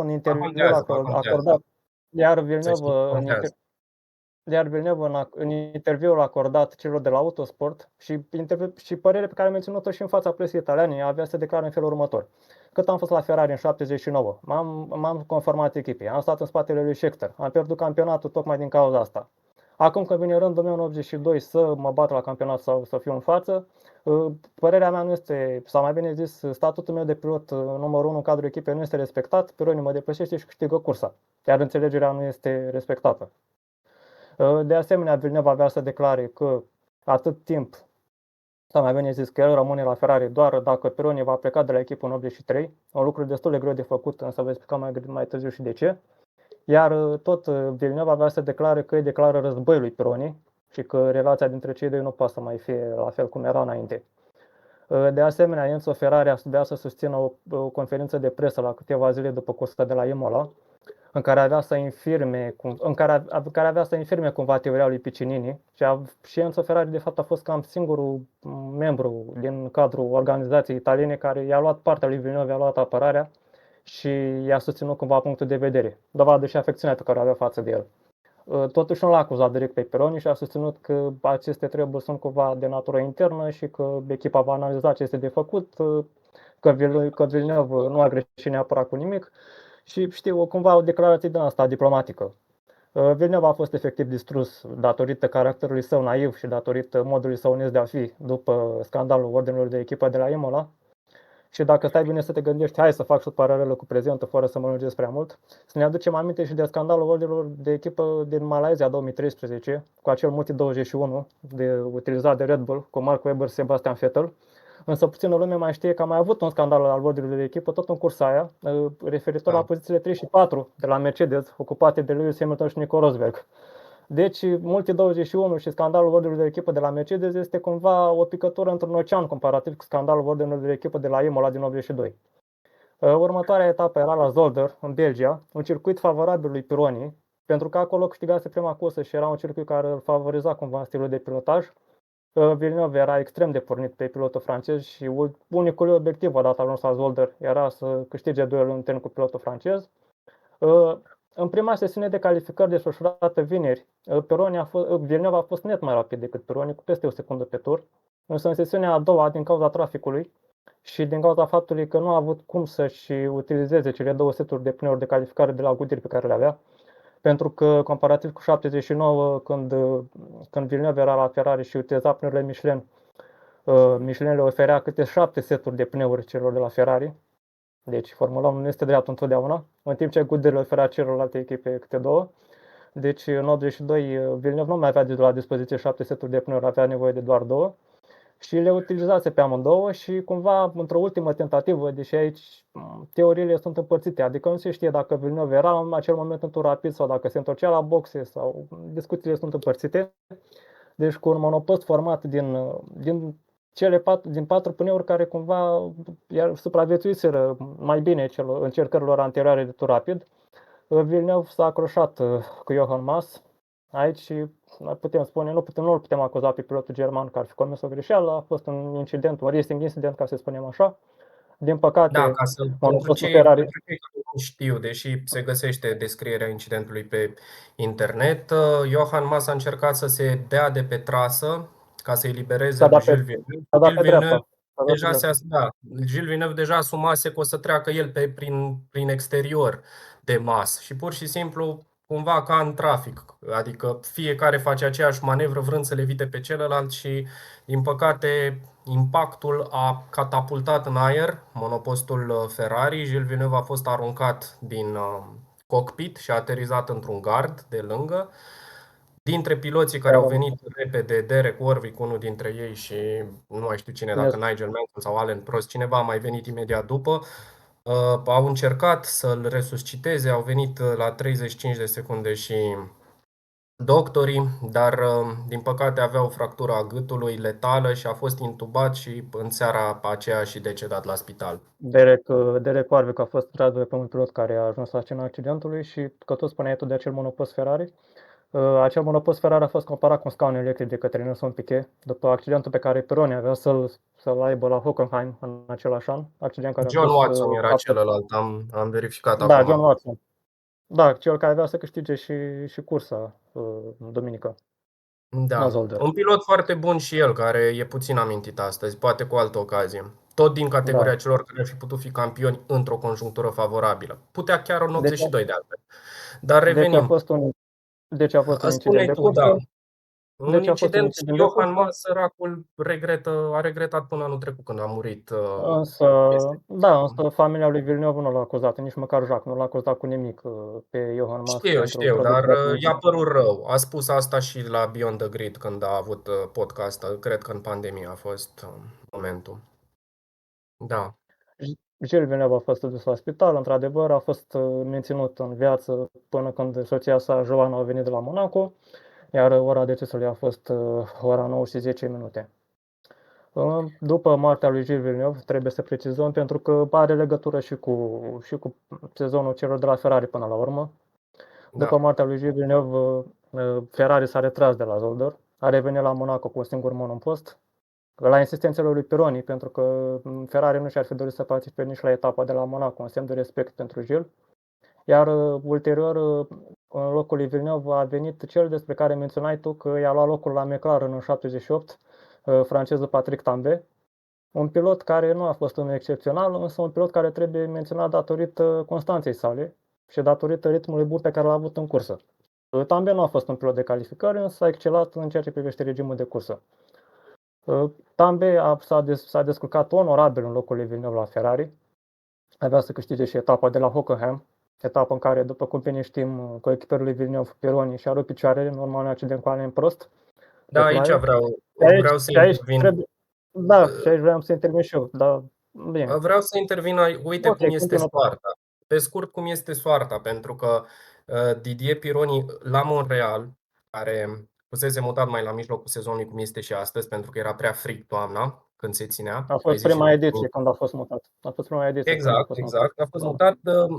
Al doilea pilot care a murit în acel sezon 82 a fost un tânăr italian, Riccardo Paletti, care, din păcate, pentru el a murit într-un mod destul de stupid, și anume că la start, la Montreal, monopostul lui Didier Pironi, Ferrariul său, s-a blocat pe grilă, n-a putut porni.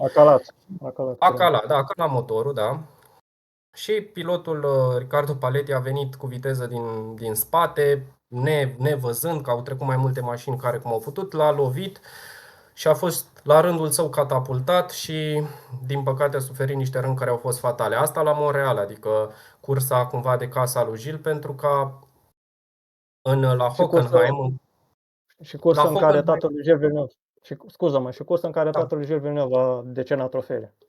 Unul dintre Mhm. trofee. Uite, nu știam acest detaliu, frumos. Cred că Nelson Piquet a câștigat acea cursă, nu? Cu Nelson Piquet a câștigat cursa și apoi nu Înainte. avea. Și apoi Nelson Piquet nu s-a calificat pentru etapa din Detroit. Ca o Da, paranteză. da. Cum erau vremurile, motoarele turbo era o nebunie. Da, În aceste doar excepții. să închei și paranteza asta, doar că Piquet în 82 a testat motorul BMW spre deosebire de Patrese, care a rulat cu motorul Ford Cosworth. Deci, Da. încă un aspect interesant, pe vremea aia o echipă putea să utilizeze două motoare diferite pe monoposturile sale. Deci Dar Piquet la cu BMW, constructor se acel BMW calcula. experimental, da, se Și la calcula constructor se calculau diferit. punctele diferit. Adică Exact, odată da. de Brabham Ford, odată puncte Brabham BMW. Cam cum s-a întâmplat ultima dată în Formula 1 cu Force India când a fost cumpărată ca Racing Point și toate punctele obținute au fost tăiate și Da, Racing și a Point fost, a luat de la zero, da, din a și doua a fost acel jumătate a lui scandal la 2000. Ferenc. Și a fost acel scandal Iar, la Ferenc. da, iar la Hockenheim, din nou, destinul, coincidență, numește-o cum vrei, dar este fascinant cum se leagă ițele Formulei 1 și sunt sigur că și ascultătorii o să gândească la fel. Didier Pironi stabilise deja cel mai rapid tur, dar mai ieșise încă o dată în condiții de ploaie. La fel ca Gilles Villeneuve, nu a lovit o mașină din spate, Renault-ul lui Alain Prost. Alain Prost care nu l-a văzut. Bine, putem compara mai degrabă cu Spa 98, cu Coulthard, care spray-ul din spate, cum se spune, dâra de apă.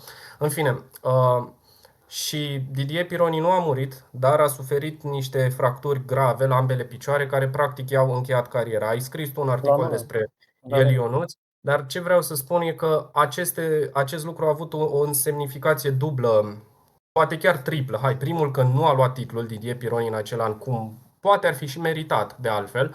Al doilea, fix cel în care a intrat Alain Prost avea să îi fure gloria de a deveni primul și momentan singurul campion mondial francez. Și al treilea, faptul că Alain Prost, care și el a fost un pic în stilul Jody Scheckter la începutul carierei, adică destul de impulsiv și grăbit și cu dorință de a demonstra cu sânge tânăr în vene, din cauza acelui incident, nu putem spune neapărat că n-a fost el vinovat, ca să fie clar, că Pironi a forțat prostește. Dar asta l-a făcut pe Alain Prost ca pe toată durata carierei sale să fie extrem de sceptic în ceea ce privește cursele desfășurate în condiții de ploaie torențială și să putem spune că, nu știu exact, tu știi mai bine, nu știu cât de bun fusese până în acel moment în curse pe ploaie, dar în mintea lui, că și de asta Senna l-a bătut mai mereu pe ploaie, doar că eu cred că și în mintea lui Alain Prost a declanșat o frică inconștientă pe care nu și-a putut-o controla. Și nu Da, a și ai dorit, dreptate. și nu a dorit Și ai să mai drept. forțeze niciodată pe ploaie știind că s-a întâmplat, pentru că e ceva care în ziua de astăzi, uite, spuneai tu odată de impactul lui Adrian Sutil când l-a văzut pe Jules Bianchi aproape mort în fața lui și a și murit după aceea, dar ceva după ce asisti și ți se întâmplă ție ceva asemănător și îți vezi o mașină cum zboară peste tine și pilotul acela poate să fie mort sau oricum e terminat pe viață cariera lui, nu ai cum să. Doar cei care sunt cu adevărat, nu știu, stană de piatră așa și foarte puternici psihic pot să treacă fără niciun soi de cicatrice. Da, și ai dreptate. Și uite, ca o completare, Prost avea să susțină că de fiecare dată când pilotează pe ploaie are impresia că vede zburând pe lângă el monopostul lui Pironi, ca unui pilot, Și orice ce există. eu îl cred aici pe Alain. Și ca să continuăm seria coincidențelor, între ghilimele, trebuie să precizăm și de parcursul pe care Jacques Villeneuve l-a avut în Formula 1 și despre acel sezon 1997 care a adus titlul fiului lui Gilles, primul titlu mondial pentru un pilot canadian în Formula 1 și totodată până în prezent ultimul titlu câștigat de un pilot din afara Europei. Am sperat anul Da. trecut cu Piastri, nu s-a materializat. Deci Jacques Villeneuve câștigă Am sperat mai monopostul mult cu la Weber în 2010 decât cu Piastri. cu Weber în 2010, da, depinde de cum privești Sau și acest mai titlu. mult Montoya 2003, dar trebuie spus și de Jacques Villeneuve, care a Păi fost asta, unul da, din vreau preferații să fac o copilăriei scurtă, mele. Da, vreau să zic că vreau să el fac o a scurtă reușit să. paranteză. Da, el a reușit să ducă până la capăt misiunea tatălui său. Dacă tatăl său a pus motorsportul canadian pe hartă, și uite, să zic, vreau să zic de la începutul emisiunii, eu cred că din piloții care au murit într-o cursă, într-o sesiune de calificări, într-un weekend de Formula 1, pentru mine, Gilles Villeneuve e cumva ca impact a treia persoană importantă care moare după Ayrton Senna și după Jochen Rindt în timpul unui weekend de Formula 1. Pentru mine al Și doilea. eu îl pun al treilea, zic de ce, pentru că la Johan Rindt a fost primul caz și unicul de campion mondial post-mortem. Și, și cine știe, vreau să zic, istoria nu o poți șterge, adică titlul rămâne, dar, cum să spun, faptul că a reușit să fie campion în post-mortem și cine știe dacă ar mai fi continuat, ce ar mai fi putut realiza, nu știu, îmi dă așa pentru mine o greutate mai mare, strict pe chestia asta de circumstanțe. Deși Gilles Villeneuve ca talent, probabil că i-a fost superior lui Rindt, dar l-aș pune al treilea tocmai pentru că Formula 1, cum zicea Murray Walker, dacă e Formula 1 pusă invers. Avea cu siguranță talentul de a fi campion mondial Gilles Villeneuve, dar nu a reușit și de asta aș pune pe locul 3, pentru că înainte lui au murit doi campioni mondiali. Adică asta nu o poți nega. Și moștenirea lui, dacă el n-ar fi murit, poate nu ar fi devenit pilot de curse Jacques Villeneuve, dar devenind pilot de curse, Jacques a reușit să ducă până la capăt misiunea tatălui său, nu doar de a pune Canada ca reputație pe scena motorsportului mondial, dar de a o pune și în cărțile de istorie și statistică cu un titlu mondial și cu numele de Villeneuve de campion Gilles mondial. Gilles și-a dorit ca Joacă să fie pilot de curse. A fost intervievat după victoria de la Harama din 81 și a declarat acest lucru. Și ca să încheie acea paranteză cu Jacques Villeneuve și cu seria coincidențelor, Jacques Villeneuve câștigă titlul într-un monopost Williams, echipa la care probabil Gilles ar fi ajuns în 83, pentru că se afla, conform zborului ăsta, ar fi aflat în negocieri cu echipa lui Frank la momentul zilor de 82. Deci, Jacques câștigă titlul într-un monopost Williams, câștigă titlul într-o fața unui monopost Ferrari, culmea, Da. echipa care a adus gloria și fama lui Villeneuve în Formula 1, este echipa care a adus și sfârșitul. Deci, așa cum ai zis și tu, seria coincidențelor se termină odată cu titlul lui Jacques Villeneuve și este ca o încununare a eforturilor pe care Gilles Villeneuve le-a depus în Formula 1, iar fiul său a continuat, așa cum ai zis și tu, moștenirea pilotului canadian în Formula 1. Chiar dacă Jacques Villeneuve nu a avut talentul și nu a avut carisma tatălui său. Eu zic că a avut carismă, nu aceeași, dar pentru mine a avut carismă și zic sigur că presa vremii pe care am devorat-o când eram mic îl prezenta ca pe un tip foarte, foarte carismatic, în un stil de ăsta, se îmbrăca cu haine gragi, își vopsea părul color, așa o combinație între un star rock și un punk. Era ceva special, mai ales în contextul uh, anilor 90 și știm și la noi ce trupe muzicale am avut noi și ce stiluri adoptau tinerii noștri artiști. Jacques Villeneuve era fix din acel film, mai ales că a și încercat după aia să aibă o carieră de cântăreț. A scos câteva hituri în Da, și nu a fost, 2006-2007. și nu a fost singurul. Jacques a reușit în 2004 să conducă monopostul tatălui său, cred că la festivalul de la Goodwood, nu sunt sigur, Da, evenimentul, dar a reușit să conducă, profitând și de faptul că a fost un an în care el nu a concurat în Formula 1, rămânând fără volan, după Bar Honda, și putem spune, a reușit să încheie cumva acest cerc al omagiului adus tatălui său, conducând câteva tururi monopostul în care a condus, în care a pilotat Gilles. Taică-su. da, și dacă tot am menționat pe Gilles Villeneuve și pe Jacques Villeneuve, că noi am monopolizat discuția, cred că ar fi cazul să acordăm cuvântul și lui Fabian, care ar putea Da, să ne până la zică câteva Fabian, date. vreau și o ultimă completare, scuză-mă. A mai existat un Jacques Villeneuve, încă trăiește, fratele mai mic al lui Gilles Fratele lui Villeneuve, Gilles. Jacques Da. Senior sau Uncle Jacques, cum este cunoscut, care a încercat în 81 și în 83, în câteva rânduri cu niște mașini mai de coada grilei să se califice și nu a reușit să se califice în Nu a Formula reușit. 1. La Dar Montreal. da, deci Încă n-a reușit. a mai existat și un al treilea Villeneuve care apare ca pilot care a participat la un weekend de Formula 1, dar nu a luat startul la vreo cursă. Gata, Într-adevăr. Fabian, ai legătura.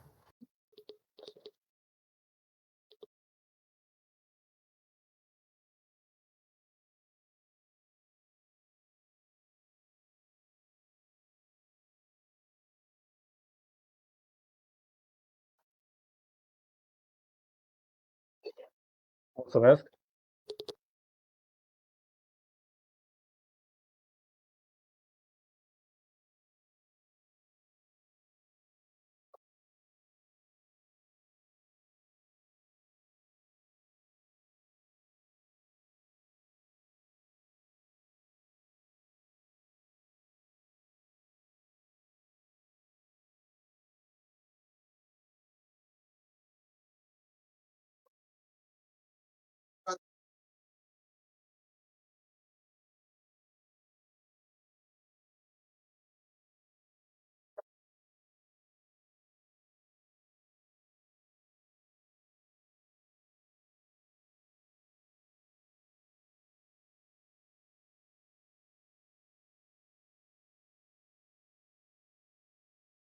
Se aude.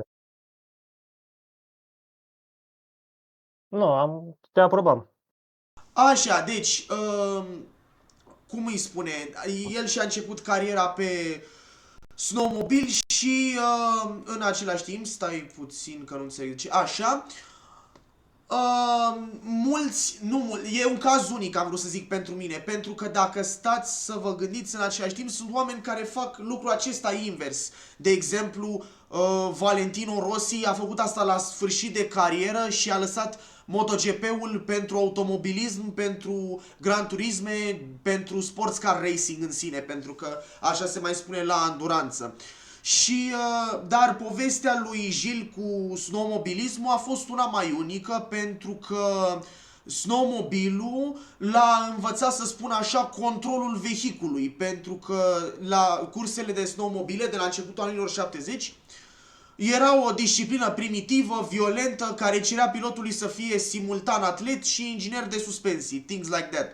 Iar stilul de pilotaj al lui Gilles în Formula 1, din punctul meu de vedere caracterizat prin faptul că spatele mașinii pleca semnificativ, un lucru care poate fi văzut... Da, într-adevăr. Un lucru care se vede, dacă zic corect, și la piloți precum Max Verstappen în ziua de astăzi, care preferă un stil agresiv al monopostului. Acest stil a fost o adaptare directă la dinamica curselor de snowmobil, pentru că vehiculele pe atunci nu virau doar prin intermediul ghidonului și al schiurilor și direcția era dictată de rotația șirilei și de distribuția masei corporale al pilotului. Iar acesta spunea la un moment dat într-un interviu, dacă nu mă înșel, că chiar se baza pe căzăturile sale, adică că, de exemplu, spunea că uite, eu mă bazam pe 3 sau 4 căzături majore, iar aceste căzături înseamnă, de exemplu, eu să am aceste incidente la peste 160 de km pe oră. Adică similar cu ce vedem în ziua de astăzi la Marc Marquez, de exemplu, sezonul 2025, unde, de exemplu, el a avut niște căzături prostești, dar a învățat din astea. Și pot să asociez aceste lucruri. Iar un detaliu critic din cariera sa de snowmobilism, să spun așa, adesea omis, este și vizibilitatea, care este o problemă enormă. Adică într-o cursă de snowmobile, cu excepția liderului, vizibilitatea era practic nulă din cauza jetului de zăpadă și gheață aruncat de șeinile concurenților din față. Iar Villeneuve a învățat să piloteze, să zic așa, fără repere vizuale majore sau clare, bazându-se pe concepția proprie și pe vibrațiile șasiului pentru a simți limita. Iar din punctul meu de vedere, cu ce pot să asociez acest lucru, este marele, și aici voi să-mi spuneți dacă zic corect, este marele premiu de la Watkins Glen din 79, unde în sesiunea de antrenamente a fost cu 11 secunde mai rapid decât restul piloților pe o ploaie torențială, lucru care, din punctul meu de vedere, cred că a fost dobândit din snowmobilism, adică prin abilitatea de a vedea prin simțuri, nu prin viziune. Am menționat deja, am vorbit despre acest lucru. Bun. Au fost peste 10 secunde. Are o completare foarte bună, Fabian. Da, are o completare foarte bună, da, exact. Bun, în același timp, Gilles Villeneuve, înainte să-l întâlnească pe Mauro Forghieri de la Ferrari, a mai impresionat prin faptul că a construit, din câte știu, primul snowmobil cu șenile duble care a apărut vreodată într-o competiție de oval, iar tot acesta a proiectat și a construit prima suspensie față independentă, supranumită și IFS, Independent Front Suspension, o suspensie veritabilă pentru cursele pe oval. Iar înainte de inovația cu care el a venit, snowmobilele foloseau arcuri lamerare, rudimentare, care făceau ca schiurile să fluture și să piardă contactul cu gheața la denivelări. Iar designul IFS a permis schiurilor snowmobilului să se articuleze independent, menținând contactul și tracțiunea. În același timp, ancora narrativă pentru perioada sa pe snowmobile poate fi asociată cu campionatul mondial din 74, care s-a desfășurat în America, la Eagle River, în statul Wisconsin. Era supranumit acel circuit Indianapolisul curselor de snowmobile, scuze. Villeneuve avea 22 de ani și pilota un aluet, dacă nu mă înșel, iar aluetul respectiv era inferior față de giganții care încă există în ziua de azi, cum sunt Yamaha sau Polaris sau Arctic Cat, iar echipa lui Villeneuve a sosit la curse într-un autobuz școlar modificat, parcat lângă, să zic așa, tirurile masive ale echipelor de uzină. Adică Villeneuve a reușit să se impună chiar și cu un buget scăzut și a reușit să se impună și prin faptul că avea o ambiție și un mental foarte bun. Și din punctul meu de vedere, consider că ambiția și ego-ul ăsta l-au și dus departe, dar în același timp, dacă pot să spun chestia asta, l-au și omorât. Acum voi ați vorbit...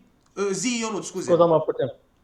Spuneai că avea 22 de ani în 1974. Tocmai spuneam mai devreme că și-a modificat vârsta cu 2 ani. Spuneam la început, deci la momentul respectiv avea 24 de ani. Ok, nu era singurul pilot care a făcut chestia asta. Uite, să-ți mai dau un exemplu, cazul lui Roland Ratzenberger, care tot așa și-a modificat vârsta cu 2 ani pentru a părea mai tânăr și pentru a prinde un loc în Formula 1. Dar nu e asta o mare. Ceea ce ai zis tu e foarte corect și... Oricum, nu, v-am zis și înainte să începem, pur și simplu, eu mă bucur că v-am ascultat, eu încerc să învăț cât mai multe de la voi și vă mulțumesc. Și noi învățăm de la tine. Exact. Bun, în același timp,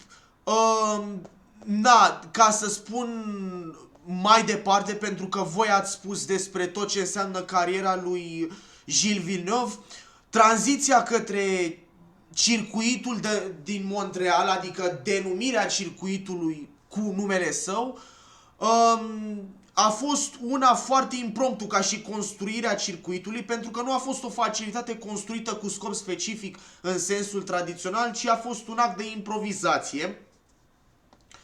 Și ca să o iau, să zic așa, de la capăt cu aliniat, insula Île Notre-Dame era o insulă artificială creată folosind tone de rocă excavată în timpul construcției sistemului de metrou din Montreal pentru Expo 1967. Țiți expoziția aceea în care fiecare oraș este, să spun așa, în lumina reflectoarelor pentru o anumită perioadă de timp.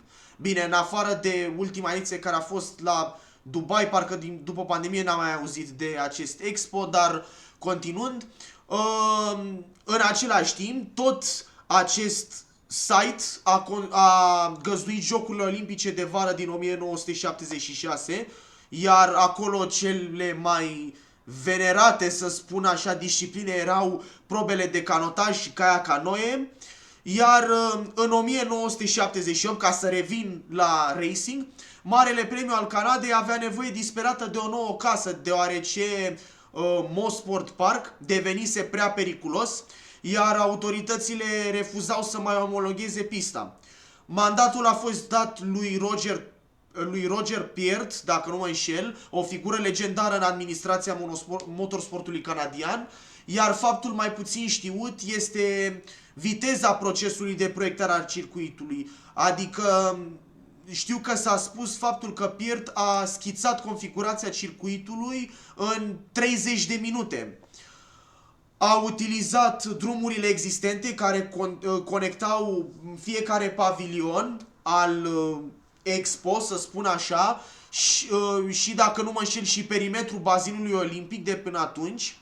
Linia dreaptă a cazinoului nu era dreaptă pentru că urma malul bazinului de canotaj, iar acul de păr exista acolo pentru că acela era punctul de întoarcere pentru autobuzele sistemului de transport al insulei, iar această natură improvizată a dat pistei caracterul său stop-start de mare viteză, ce pedepsește frânele și răspătește curajul extrem, ceea ce denota faptul că aveam o configurație care, accidental, s-a potrivit perfect stilului de pilotaj al lui Gilles Villeneuve. Iar când Gilles a câștigat cursa inaugurală din 1978, a câștigat pe un circuit desenat în grabă pe drumurile unui parc, pilotând o mașină inferioară și într-o zi friguroasă de toamnă, adică un scenariu, să spun așa, poetic din punctul meu de vedere. În același timp, unul din viraje, sau nu, cel mai faimos, să spun așa, viraj, dacă pot să spun, sau cea mai faimoasă secțiune a circuitului, care o poți numi astfel și în ziua de astăzi, este ultima șicană, la exteriorul ieșirii fiind Zidul Campionilor. Vrei să spui ceva? Nu, asta am zis. Care, ultima șicană fiind virajul 14, iar acest zid, să spun așa, și-a câștigat numele într-o după-amiază fatidică în timpul Marelui Premiu al Canadei din 1999, unde 3 campioni mondiali s-au izbit de acel zid specific în incidente separate, dar oarecum să zic așa asemănătoare în timpul cursei. În primul rând Damon Hill, campionul din 1996 în turul al 14-lea, Michael Schumacher, dublu campion mondial în acel moment în turul al 29-lea, și Jacques Villeneuve, fiul lui Gilles și campionul mondial din 1997 în turul 34. Acum, ca să vorbim, să trecem ca să merg oarecum spre încheiere, să spun așa, au fost câțiva moștenitori pe lângă Jacques Villeneuve a lui Gilles, care bineînțeles nu erau din familia sa, dar au păstrat, să spun așa, spiritul lui Gilles. O să încep prima oară cu Greg Moore, care a fost pilot de monoposturi, să spun așa, de open wheelers, dar nu de Formula 1, a fost mai mult faimos pentru cariera sa în IndyCar, pe atunci kart sau Indy Racing League. Bine, sunt mai multe povești despre aceste nume și că au fost serii separate, etc. Dar cel mai apropiat, din câte știu, de Formula 1 a fost parcă în 1997, când existau zvonuri că Moore era deja pregătit pentru un loc la McLaren Mercedes, iar șeful de pe atunci al McLaren, Ron Dennis, și șeful sportiv de la Mercedes, Norbert Haug, căutau, bineînțeles, un viitor star, iar Moore se potrivea perfect, să spun așa, profilului pilotului pe care cei doi îl căutau. Tânăr, incredibil de rapid, mai ales pe ovale, ceea ce era pe atunci un atu foarte mare, dar bine și în ziua de azi, pentru că tu pilotezi la peste 330-340 de ore într-un banking, doar că diferența era că pe atunci monoposturile nu aveau atâta downforce și atâta securitate cum au monoposturile de astăzi în IndyCar. Și, bineînțeles, nord-american, ceea ce era o piață cheie pentru Mercedes, care voia să se extindă, să spun așa, ca brand și ca faimă în toată lumea. Adică au existat discuții reale pentru teste, dar în cele din urmă Moore a ales să rămână în kart pentru a câștiga mai întâi titlul acolo, kart fiind fostul IndyCar, so, like before IndyCar. Însă cel mai sfâșietor detaliu al morții sale din 1999 este că viitorul său era asigurat, adică cel puțin cu puțin timp înainte de accidentul fatal de la Fontana, Greg semnase un contract pentru a pilota pentru Penske în sezonul 2000, urmând să piloteze iconica mașină Marlboro, dar după moartea sa, Helio Castroneves a fost angajat să ia locul, iar Castroneves a câștigat Indy 500 de 4 ori în acea mașină, victorii despre care mulți fani cred că ar fi aparținut de drept lui Greg Moore dacă trăia, dar bine, o să încerc să nu intru foarte tare pentru că sunt doar niște opinii. Na. Următorul pilot despre care pot să vorbesc este Paul Tracy, care este antiteza stereotipicului canadianului politicos. El a fost, să spun așa, numit băiatul rău al curselor americane și avea porecla cornul de crom, the Chrome Horn, porecla fiind o referință obscură la era barelor de protecție cromate, adică în cursele de stock cars, tip NASCAR și categoriile inferioare vechi, dacă voiai să depășești pe cineva, o metodă de depășire foarte populară pe atunci, mai ales că din câte știu pe vremuri era mai populară suprafața, să spun, de macadam sau de pământ, dirt, folosei bump draft-ul, adică oarecum împingeai pe cineva la propriu pentru atât ca să ai tu viteză, dar în același timp să-ți forțezi rivalul în a greși. Iar Tracy a adus această filozofie și în cursele de monoposturi fragile, folosindu-și nasul monopostului pentru a-și forța rivalii să facă greșeli. În același timp, el intimida, nu doar depășea, și de aceea a fost supranumit cornul de crom. În același timp, acesta a fost al doilea rival, să spun așa, din perioada similară, rival la sânge al lui Helio Castroneves, pentru că în 2002, fiind anul definitoriu al carierei lui Tracy și un subiect perfect pentru dezbateri în America, în turul 199 al Indy 500, Tracy îl depășise pe Helio Castroneves pentru a prelua conducerea cursei, dar în același timp această faptă s-a întâmplat fix când steagul galben s-a aprins, cum ar fi zis comisarii, înainte ca depășirea să fie completă. Detaliul acestui incident, să spun așa, este că echipa lui Tracy prezentaseră date și probe video care sugerau că depășirea fusese completată înainte de neutralizare, iar acest apel a fost respins de către șeful seriei pe atunci, care era Tony George, iar această respingere a fost privită de fanii canadieni ca un furt politic, iar Tracy susține și astăzi că el era câștigătorul adevărat al acelei ediții de Indy 500. Iar acum, ca să ajungem, să spun așa, la aproape de timpul prezent și la un pilot actual pe care putem să-l observăm, la care putem să ne uităm și să-l admirăm în ziua de astăzi, Robert Wickens. Robert Wickens a fost inițial pilot de turisme, dar nu orice fel de turisme, ci pilot de DTM, care în anii 2000-2010 au folosit mașini tip Touring Class 1. DTM, din câte știu, fusese a doua serie după Formula 1 care a implementat DRS-ul, Drag Reduction System, din 2013 sau 2014, dacă nu mă înșel. Iar prima victorie a lui Wickens în DTM a venit chiar la Nürburgring în 2013, în condiții de ploaie torențială, iar Wickens și-a folosit, să spun așa, experiența pe aderența scăzută și pe ploaie, comună piloților canadieni, și a dominat.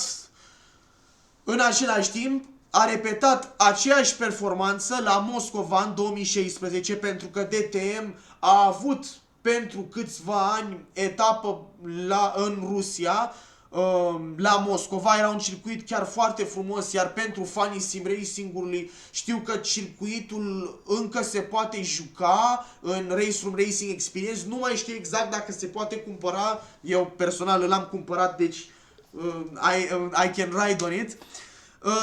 Dar lăsând asta la o parte, după accidentul său devastator de la Pocono în IndyCar, pentru că după DTM a fost în IndyCar, iar la Pocono accidentul i-a cauzat, să spun așa, o paraplegie, Weekend s-a făcut imposibilul. S-a întors în America, în cursele profesioniste, dar el acum concurează în IMSA și a concurat în ultimii ani atât în Pilot Challenge, adică seria de mini, să zic așa, anduranțe de o oră, 2 ore, cu mașini tip GT4 și TCR. Și știu că, cred că și în ziua de azi conduce un Hyundai pilotează un Hyundai Elantra NTCR cu un sistem de control manual dezvoltat de Bosch. Și știu în anii trecuți, parcă acum un an sau 2, că a pilotat și în IMSA-ul în sine, în categoria de top, dar la clasa GTD, adică și cu piloți pro și cu piloți AM, pentru un echipaj Corvette, dacă nu mă înșel, pentru AWA Racing.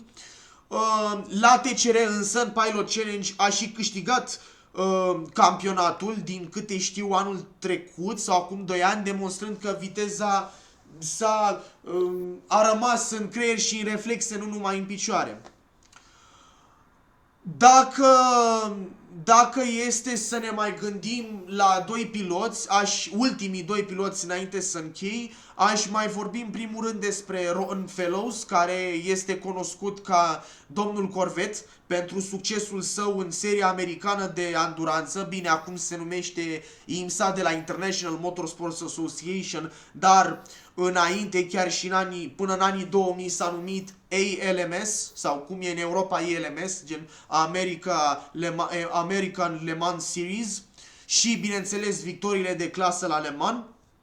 Iar când legendarul Mosport Park era în declin și risca să devină dezvoltare imobiliară, mai ales după atunci când am zis mai devreme că autoritățile canadiene nu au mai autorizat Mosport pentru Formula 1, Ron Fellows împreună cu partenerul Carlo Fidani au cumpărat circuitul, au revitalizat facilitatea, au reasfaltat pista și au păstrat în același timp virajele de mare viteză pe care Stirling Moss și Gilles Villeneuve le adorau.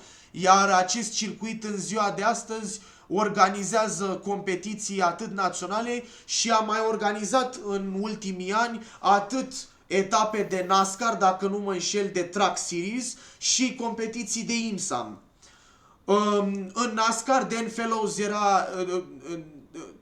Ron Fellows, era ringerul suprem. Echipele mari le angajau doar pentru cursele pe circuite, adică Watkins Glen sau Sonoma. Bineînțeles, spre vremuri față de acum, în NASCAR nu erau decât aceste 2 circuite, să spun așa, ca etape de road courses, se numește, față de ovals. Iar acum a crescut acest număr, s-au mai adăugat și Portland International Raceway, s-a mai adăugat și Charlotte Roval. Iar ultimul pilot despre care aș putea să vorbesc înainte să încheiem acest podcast este Bruno Spengler. Bruno Spengler, care, la fel ca și Robert Wickens, a concurat în BMW, iar acesta a ajutat la consacrarea BMW în seria germană de turisme, pentru că în 2012 BMW se întorsese în DTM după o absență de 20 de ani. Iar, bineînțeles, echipa, marca în sine, se așteptau să învețe, nu să câștige.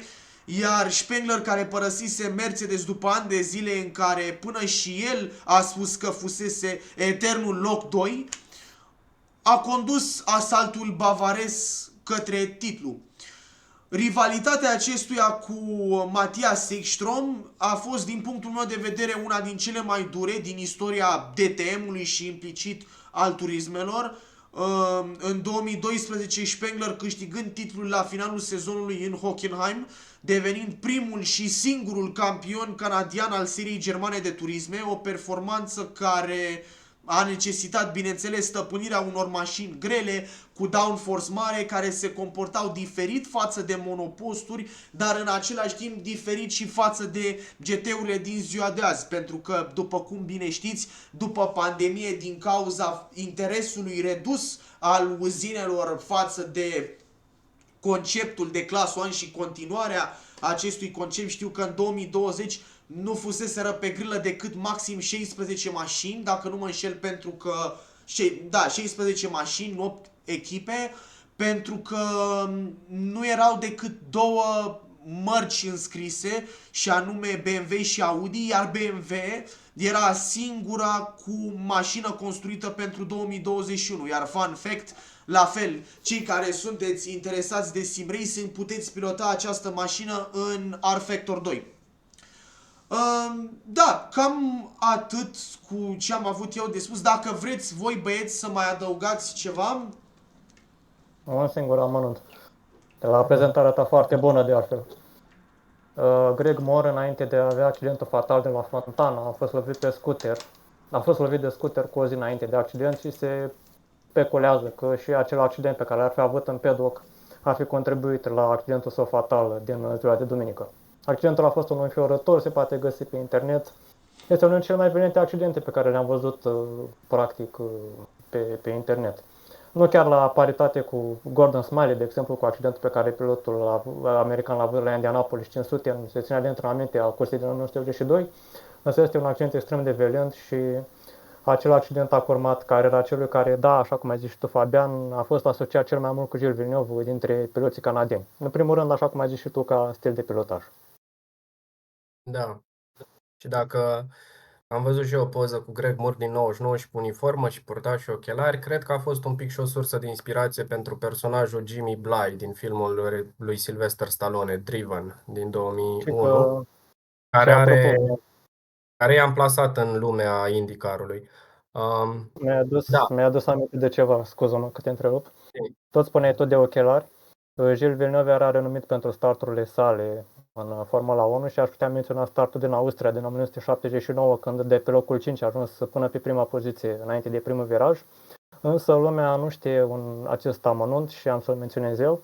Gilles Villeneuve avea probleme mari cu vederea și se folosea ochelari în viața de zi cu zi pentru a citi ziare, cărți sau, pentru a lectura în general. Și pentru a-și rezolva această deficiență, se antrena cu un oftalmolog din Montreal pentru a-și antrena viziunea sau pentru a-și antrena vederea periferică. De aici și acele staturi senzaționale pe care pilotul canadian le avea. Pentru cine vrea să afle mai multe despre viața și despre cariera lui Gilles Villeneuve, aș putea să le recomand cartea scrisă de Gerald Donaldson, dedicată pilotului canadian. Se găsește pe internet, se poate compara și acolo este povestit în cele mai mici detalii viața și cariera celui care a fost Gilles Villeneuve. Da. Mai adaug eu o scurtă încheiere, așa cumva la note și altele legat de canadieni. Și Jacques Villeneuve a purtat ochelari și el era unul din puținii, dacă nu chiar singurul, care nu se rușina să îi poarte în paddock, pe când alți piloți cu probleme de vedere, precum Rubens Barrichello sau Ralf Schumacher, nu renunțau la lentile de contact nici în afara mașinii. La categoria de piloți canadieni am dat peste două nume când am scris un articol despre Jacques Villeneuve anul trecut, cu ocazia zilei lui de naștere. Rivalii săi din Toyota Atlantic în 93, David Epringham și Claude Bourbonnais, care, ok, n-au ajuns chiar prea departe. Epringham totuși a fost campion în Indy Lights, care a devenit așa un soi de GP2 pentru IndyCar. Și așa pe scurt vreau să care a fost menționez redenumit recent în Indy Next. Da. Și pe scurt merită menționați un pic și ultimii canadieni care au ajuns în Formula 1, chit că mai mult pe considerente financiare decât de talent, Nicolas Latifi și Lance Stroll. Lance Stroll, cu o precizare, intră alături de Gilles Villeneuve și de Jacques Villeneuve în topul scurt și select al canadienilor care au obținut un pole position și podiumuri în Formula 1. De asemenea, Lance Stroll deține încă recordul de cel mai tânăr pilot care a luat startul din prima linie a grilei la Monza în 2017, depășind cu o săptămână doar recordul stabilit de Max Verstappen la Spa 2016, cu un an înainte. Și mai era în cărți Andrea Kimi Antonelli anul trecut să depășească acest record, dar nu a reușit. Polul pe care l-a obținut în sprint la Miami nu se contabilizează în statisticile de cursă. Și cam asta. Mai deține încă recordul de cel mai tânăr pilot pe podium, dacă nu mă înșel. Nu. Acolo Max i-a luat fața, fiindcă Barcelona 2016 era mai devreme în sezon decât Baku 2017. Adică Max, bine, cel mai tânăr podium, nu știu, l-a luat Antonelli între timp, dar știu că Lance Stroll nu-l depășise pe Max Verstappen la cel mai tânăr. L-a depășit la cel mai tânăr cu plecare din prima linie a grilei, dar nu l-a depășit la cel mai tânăr podium. Și tot așa, diferența a fost de câteva zile în ambele cazuri. Lance Stroll mai are un Da, record. 12 zile. Însă Lance Stroll mai are un record, însă acest record este unul impropriu, ca să spunem așa, pentru că este pilotul canadian cu cele mai multe puncte adunate în Formula 1. Însă, din nou, nu putem compara, pentru că în perioada lui Gilles Villeneuve și în perioada lui Jacques Villeneuve, sistemul de punctare era cu totul altul. Dacă în anul lui Villeneuve se acordau 9 puncte pentru victorie, în anul lui Lance Stroll se acordau 25 și lista poate continua în jos. Însă nu are rost să mai detaliem foarte mult asupra acestui Formula 1 are multe statistici unde se pot compara erele, dar la sistemul de punctaj niciodată. Adică orice comparație e imposibilă și nu ar fi corect oricum de făcut. Dar cred că Lance Stroll de asemenea este și pilotul canadian cu cele mai multe starturi. Se apropie și de borna 200, dacă nu cumva și depășit-o, nu mai știu. Dar trebuie menționat, chit că nu are cea mai bună reputație și se știe de ce, dar va fi pe grilă în 2026. Și încă un lucru important și mă bucur că mi-am adus aminte, ca să închei într-o notă pozitivă, primele sale puncte în Formula 1, Lance Stroll le-a obținut la Montreal. În 2017, țin minte că s-a calificat și în Q3 și a fost la limită să atingă zidul campionilor, dar foarte îndrăzneț și a terminat pe locul 9. Deci, cumva, să ne bucurăm pentru istoria sportului canadian. Un fapt pozitiv, să zicem, de extras pentru 2026, că avem un pilot canadian care o să ia startul în cursa lui de casă, avem în continuare Marele Premiu al Canadei. Chit că, repet, nu are cea mai bună reputație Lance Stroll, dar anumite realizări le are. Deci au fost piloți cu siguranță mai slabi decât el în Formula 1 și chiar în ultimul deceniu au fost piloți clar mai slabi ca el în Formula 1. Ca o concluzie la ceea ce ai zis tu, referitor la statistică și referitor la Gilles Villeneuve, să nu judecăm niciodată pe pilotul canadian prin termeni de statistici, pentru că în cazul lui Gilles Villeneuve, statistica este extrem de mincinoasă. Este cea mai mincinoasă statistică din cadrul piloților mari din istoria Formulei 1. Da, ai dreptate. Dar are 6 victorii, trebuie menționat, și cred că 13 podiumuri în total. Și 2 poluri. Cât? Și 2 poluri. 2 poluri, da. Din 67 de starturi, dar oricum, el a fost un deschizător de drumuri și este amintit. Jumătate din victoriile sale fiind obținute fără să aibă cea mai rapidă mașină. Minim jumătate. Da, pentru că în 79 există anumite discuții, dar n-are rost să le mai întindem. Le-am acoperit. În 79, da, și în 79 au fost 4 echipe care au dominat campionatul. A fost Ligier la startul sezonului, a fost Ferrari ulterior în etapele 4, 5, 6, a fost apoi Renault la jumătatea sezonului și apoi Williams pe final. Deci e greu să cuantificăm. Iar pentru Gilles Villeneuve, dincolo de statistici și de aura pe care o are, rămân sclipirile, rămân momentele de virtuozitate, rămân prestațiile ieșite din comun, atitudinea de luptător până la capăt, bunătatea până la naivitatea ființei sale umane și oarecum ceea ce l-a făcut un personaj legendar. Toate aceste lucruri. Cum ar spune fiul său Jacques, a existat și acel efect de James Dean, adică mori tânăr și ești amintit ca fiind uriaș, tocmai pentru că nu ți-ai putut atinge potențialul.